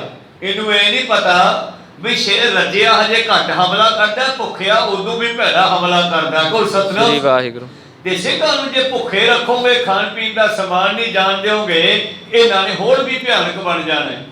ਕਹਿੰਦਾ ਸੂਬੇਦਾਰ ਨੂੰ ਵਜੀਦਾ ਜੀ ਲੱਗਦਾ ਕਿ ਹੁਣ ਸਿੰਘ ਕਾਬੂ ਹੋਣਗੇ ਆਪਣੇ। ਇਹ ਜਦ ਭੁੱਖੇ ਮਰਨਗੇ ਅੰਦਰੋਂ ਬਾਹਰ ਨਿਕਲਣਗੇ। ਤਬ ਸੂਬੇ ਡੂਬੇ ਵਿੱਚ ਲਾਜਾ ਲੁੱਟਿਓ ਬਾਜ਼ਾਰ ਬਰੋਬੜ ਕਾਜਾ। ਔਰ ਸੂਬੇਦਾਰ ਵੀ ਸ਼ਰਮਸਾਰ ਹੈ ਵੀ ਅਸੀਂ ਬੈਠੇ ਕੀ ਕਰਦੇ ਆ ਇੱਥੇ। ਅੱਜ ਸਿੰਘ ਸ਼ਰੇ ਬਾਜ਼ਾਰ ਸਾਡਾ ਬਾਜ਼ਾਰ ਲੁੱਟ ਕੇ ਲੈ ਗਏ। ਸਾਡੀਆਂ ਦੁਕਾਨਦਾਰਾਂ ਦਾ ਸਾਰਾ ਖਾਣ ਪੀਣ ਦਾ ਸਮਾਨ ਲੈ ਗਏ। ਜਥੇਦਾਰ ਨਿਜ ਸਰਬ ਹਕਾਰੇ ਤਾੜਨ ਕਰਤੇ ਬਾਕੁਚਾਰੇ। ਤਾਂ ਫਿਰ ਇਹਨਾਂ ਦੇ ਜਰਨੈਲਾਂ ਨੇ ਆਪਣੀ ਫੌਜ ਨੂੰ ਜਿਹੜੇ ਪਾਸੋਂ ਸਿੰਘ ਨਿਕਲੇ ਸੀ ਬਾਹਰ ਲੁੱਟਣ ਵਾਸਤੇ ਰਾਸ਼ਨ ਲਿਜਾਣ ਵਾਸਤੇ ਉਹਨਾਂ ਨੂੰ ਸੱਦਿਆ। ਕਹਾ ਸਿੰਘ ਤੁਮ ਲਾਖੋ ਵੀਰ ਡਰਤ ਨਾ ਲੜਤ ਰਹੋ ਮਨ ਪੀਰ। ਕਹਿੰਦੇ ਉਹ ਤੁਹਾਨੂੰ ਸ਼ਰਮ ਨਹੀਂ ਆਉਂਦੀ ਤੁਹਾਡੀ ਗਿਣਤੀ ਕਿੰਨੀ ਹੈ। ਉਹ ਥੋੜੇ ਜਿਹੇ ਸਿੰਘ ਆਏ ਬਾਜ਼ਾਰ ਲੁੱਟ ਕੇ ਲੈ ਗਏ, ਰਾਸ਼ਨ ਲੈ ਗਏ, ਲੋਕਾਂ ਨੂੰ ਖੋਹ ਕੇ ਸਾਰਾ ਦੁਕਾਨਾਂ ਤੋਂ ਤੇ ਤੁਸੀਂ ਇੱਥੇ ਬੈਠੇ ਕੀ ਹੋ। ਤੁਸੀਂ ਡਰਦੇ ਹੋ।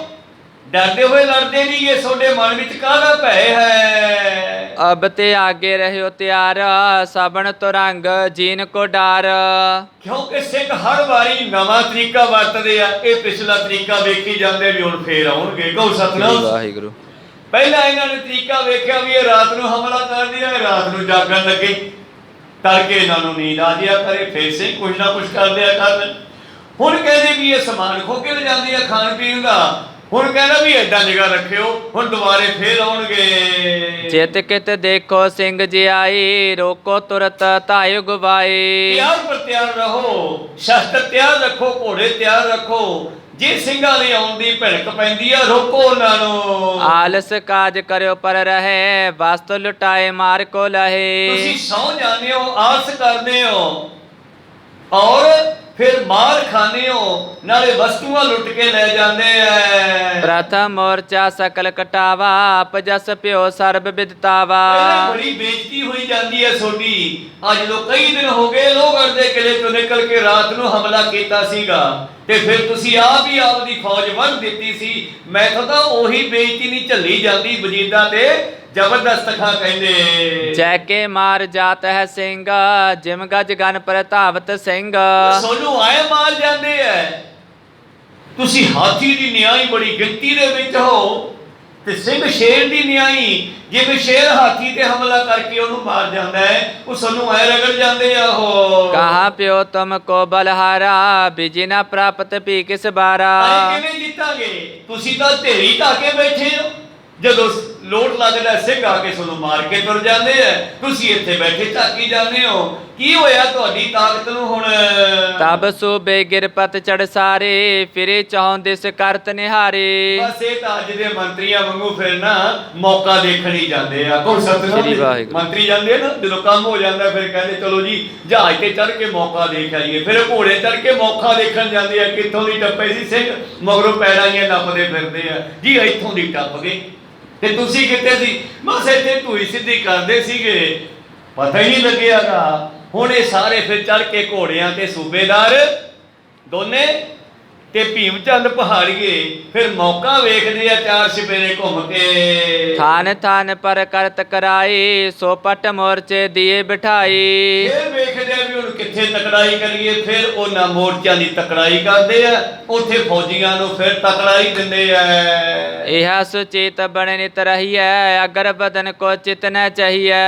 ਨਾਲੇ ਡਰਦੇ ਕਹਿੰਦੇ ਇਹ ਦੁਕਾਨ ਨਹੀਂ ਜਾਣਾਗਾ, ਕਿਲਿਆਂ ਦੇ ਵੱਲ ਨਾ ਵਧਿਓ, ਇੱਥੇ ਤਕੜੇ ਹੋ ਕੇ ਬੈਠੋ, ਸਾਵਧਾਨ ਹੋ ਕੇ। ਗਾਫਲ ਹੋਏ ਨਾ ਧਰ ਵਿਸ਼ਵਾਸਾ, ਦੇਖਤ ਰਹੋ ਰਿਪਨ ਕੀ ਆਸਾ। ਇੱਥੇ ਬੈਠੇ ਝਾਕਦੇ ਰਹੋ, ਦੇਖਦੇ ਰਹੋ ਦੁਸ਼ਮਣ ਨੂੰ ਕਦੋਂ ਕਿਲੇ ਚੋਂ ਬਾਹਰ ਆਉਂਦਾ ਹੈ। ਪਰ ਜਦੋਂ ਸਿੰਘ ਕਿਲੇ ਚੋਂ ਬਾਹਰ ਨਿਕਲਦੇ ਆ, ਅਚਾਨਕ ਹੀ ਗੁਰੀਲਿਆਂ ਦੀ ਤਰ੍ਹਾਂ, ਸਿੰਘਾਂ ਦੀ ਤਰ੍ਹਾਂ ਹਮਲਾ ਕਰਦੇ ਆ, ਤੇ ਹਮਲਾ ਕਰਕੇ ਫਿਰ ਵਾਪਸ ਚਲੇ ਜਾਂਦੇ ਆ। ਦੁਸ਼ਮਣ ਫਿਰ ਹੱਥ ਮਲਦਾ ਰਹਿ ਜਾਂਦਾ।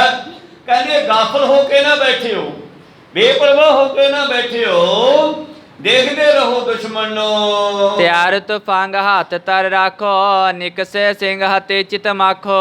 ਔਰ ਜਿਵੇਂ ਆ ਫੌਜੀ ਮੋਰਚਿਆਂ ਉੱਤੇ ਬੰਦੂਕ ਧਰ ਕੇ ਬੈਠੇ ਹੁੰਦੇ ਆ, ਇਸੇ ਤਰ੍ਹਾਂ ਕਹਿੰਦੇ ਬੰਦੂਕ ਨੂੰ ਹੱਥ ਵਿੱਚ ਰੱਖੋ, ਜਦੋਂ ਹੀ ਸਿੱਖ ਬਾਹਰ ਨਿਕਲਣ ਮਾਰ ਦਿਓ। ਆਸਨ ਹੋਏ ਕਾਟ ਪੁਨ ਜਾਵੇ, ਨਾਹਕ ਤੁਮਰੇ ਪ੍ਰਾਨ ਗਵਾਵੇ। ਐਸਾ ਨਾ ਹੋਵੇ ਹੁਣ ਸਿੰਘ ਬਾਹਰ ਆਉਣ ਕਿਲੇ ਚੋਂ ਤੇ ਤੁਹਾਨੂੰ ਵੱਢ ਕੇ ਮੁੜ ਜਾਣ।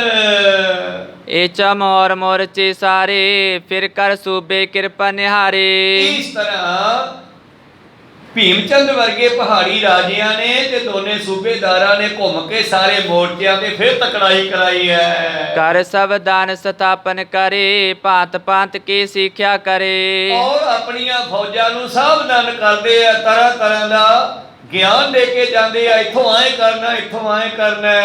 ਇਤ ਸਤਿਗੁਰ ਕੇ ਡਿਗ ਜਬ ਗਏ, ਸ਼ੇਰ ਸਿੰਘ ਨਾਹਰ ਸਿੰਘ ਲਏ। ਇਧਰ ਗੁਰੂ ਪਿਆਰੋ, ਗੁਰੂ ਕੀਆਂ ਫੌਜਾਂ ਜਦੋਂ ਬਾਹਰੋਂ ਰਾਸ਼ਨ ਲੈ ਕੇ ਗੁਰੂ ਸਾਹਿਬ ਦੇ ਕੋਲ ਪਹੁੰਚੇ, ਬੰਧਨ ਕਰ ਗੁਰ ਫਤਿਹ ਬੁਲਾਏ, ਲੂਟਣ ਕੀ ਸਭ ਗਾਥ ਸੁਨਾਏ। ਸਿੰਘਾਂ ਨੇ ਜਕਾਰਾ ਛੱਡਿਆ, ਵਾਹਿਗੁਰੂ ਜੀ ਕਾ ਖਾਲਸਾ ਵਾਹਿਗੁਰੂ ਜੀ ਕੀ ਫਤਿਹ। ਫਿਰ ਦੱਸਿਆ ਮਹਾਰਾਜ ਰਾਸ਼ਨ ਮੁੱਕਦਾ ਜਾਂਦਾ ਸੀਗਾ, ਤੇ ਰਾਤ ਅਸੀਂ ਕੁਝ ਸਿੰਘਾਂ ਨੇ ਫੈਸਲਾ ਕੀਤਾ ਵੀ ਇਹ ਭੁੱਖੇ ਤਾਂ ਨਹੀਂ ਮਰਨਾ, ਲੜ ਕੇ ਮਰ ਸਕਦੇ ਆ। ਤੇ ਅਸੀਂ ਕਈ ਜਣੇ ਗਏ ਤੇ ਬਾਜ਼ਾਰ ਵਿੱਚੋਂ ਇੰਨਾ ਰਾਸ਼ਨ ਲੈ ਜਾਂਦਾ। ਸਿੰਘ ਛੁਦਾ ਤੁਰ ਪਏ ਵਿਸਾਲਾ, ਪਿਕ ਬਾਜ਼ਾਰ ਹੀਲੋ ਤਬ ਕਾਲਾ। ਔਰ ਅਸੀਂ ਫਿਰ ਭੁੱਖੇ ਥੋੜਾ ਮਰਨਾ ਸੀਗਾ, ਅਸੀਂ ਹਮਲਾ ਕੀਤਾ ਤੇ ਬਾਜ਼ਾਰ ਦੇ ਵਿੱਚੋਂ ਖਾਣ ਪੀਣ ਦਾ ਸਮਾਨ ਲੈ ਆਂਦਾ। ਖੈਬੇ ਹੀ ਧਿਆਨ ਬੋਲਿਆ ਏ, ਤੁਰਕ ਨਿਕਟ ਪਹੁੰਚੇ ਗਨਕਾਏ। ਔਰ ਦੁਸ਼ਮਣ ਨੇ ਰੋਕਣਾ ਚਾਹਿਆ ਤੇ ਦੁਸ਼ਮਣਾਂ ਨੂੰ ਕੱਟ-ਵੱਢ ਕਰਕੇ ਟੱਪਿਆ ਏ। ਸ਼੍ਰੀ ਪ੍ਰਭ ਕਹਿਓ ਘਾਤ ਲਖ ਮਾਰੋ, ਬਹੁਤਨ ਮੇ ਨਾ ਹੀਰ ਪਧਾਰੋ। ਬਾਦਸ਼ਾਹ ਕਹਿੰਦੇ ਦਾ ਬਣਾ ਕੇ ਜਾਇਆ ਕਰੋ, ਬਾਲੇ ਲਸ਼ਕਰ ਵਿੱਚ ਨਹੀਂ ਵੜਨਾਗਾ, ਵੇਖ ਲਿਆ ਕਰੋ ਆਸਾ ਪਾਸਾ। ਠੀਕ ਹੈ, ਖਾਣ ਪੀਣ ਦਾ ਸਮਾਨ ਤਾਂ ਚਾਹੀਦਾ, ਫੌਜਾਂ ਨੂੰ ਲਿਆਇਆ ਕਰੋ ਜਿਵੇਂ ਆਉਂਦਾ ਹੈ। ਖਾਨ ਪਾਨ ਕ ਜਿਤ ਕਰ ਪਾਵੋ, ਥਿਰੋ ਸੰਤੋਖ ਧਾਰ ਸੋ ਖਾਵੋ। ਤੇ ਸਬਰ ਸੰਤੋਖ ਨਾਲ ਖਾ ਲਓ ਭਾਈ, ਨਾਲੇ ਲਿਆਓ ਜ਼ਰੂਰ, ਪਰ ਖਾਣ ਪੀਣ ਦੇ ਵਿੱਚ ਵੀ ਥੋੜਾ ਸਬਰ ਸੰਤੋਖ ਕਰਨਾ ਸ਼ੁਰੂ ਕਰੋ। ਹੁਣ 4 ਦੀ ਬਜਾਏ 2 ਖਾਇਆ ਕਰੋ। ਕੋਈ ਸਤਨਾਮ ਸ੍ਰੀ ਵਾਹਿਗੁਰੂ। ਇਧਰ ਜਿਉਂਦੇ ਵੀ ਰਹਿਣਾ, ਆਪਾਂ ਖਾਣਾ ਵੀ ਪੈਣਾ, ਪਰ ਥੋੜਾ ਸਬਰ ਸੰਤੋਖ ਵੀ ਕਰੋ ਤੇ ਮਾਰਾ ਦਾ ਬਣਾ ਕੇ ਜਾਇਆ ਕਰੋ, ਨੁਕਸਾਨ ਨਾ ਹੋਵੇ ਕਿਸੇ ਸਿੱਖ ਦਾ ਦੋਹਰਾ। ਇਕ ਸਿੱਖ ਗੈਲੀ ਨਸਤਾਹਾ, ਕੈਦ ਕਰਿਓ ਬਲ ਨਾਲ। ਮਹਾਰਾਜ ਉਹਨਾਂ ਨੇ ਇੱਕ ਸਿੱਖ ਨੂੰ ਫੜ ਲਿਆ, ਸੁਨਤ ਕਰ ਸਿਰ ਕੇਸ਼ ਕਰ, ਤਦੀ ਕੀਨ ਵਿਸਾਲ। ਤੇ ਉਹਨਾਂ ਨੇ ਧੱਕੇ ਦੇ ਨਾਲ ਕਹਿੰਦੇ ਸਿੱਖ ਨੂੰ ਫੜ ਕੇ ਤੇ ਉਸ ਨੂੰ ਕੇਸ ਕਤਲ ਕਰ ਦਿੱਤੇ ਹਨ। ਇਹ ਵਿਚਾਰ ਆਪਾਂ ਕੱਲ ਨੂੰ ਸਰਵਣ ਕਰਾਂਗੇ ਕੀ ਹੋਇਆ ਇੱਥੇ। ਬੋਲਦਿਆਂ ਨੇ ਇੱਕ ਅੱਖਰ ਬਾਅਦ ਕਾਟ ਹੋ ਜਾਂਦੇ। ਸਿੱਖ ਸੰਗਤਾਂ ਦੇ ਸਤਿਗੁਰੂ ਬਖਸ਼ਣ ਜੋਗ ਹੈ, ਬਖਸ਼ ਲੈਣਾ ਜੀ। ਸਮਾਪਤੀ ਕਰੀਏ।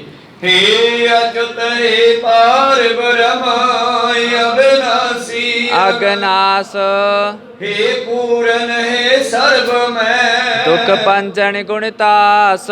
हे संगी हे निरंकार हे निर्गुण सब टेक, हे गोविंद हे गुण निधान जाके सदा विवेक। हे अपरंपर हर हरे है हो बनहार, हे संत कै सदा संग निदारा आधार। हे ठाकुर हो दास रो। मैं निर्गुण गुण नहीं कोय, नानक दीजै नाम दान। राखो ही परोए। आए प्रभ शरणागति। कृपा निध दयाल, एक अखर हर मन बसत। नानक होत निहाल। एक ओंकार सतगुरु। तेह प्रसाद सच होए, वाहिगुरु जी की फतेह है। विघ्न विनाशन सोए। वाहिगुरु जी की फतेह है। विघ्न विनाशन सोए। वाहिगुरु जी का खालसा, वाहिगुरु जी की फतेह।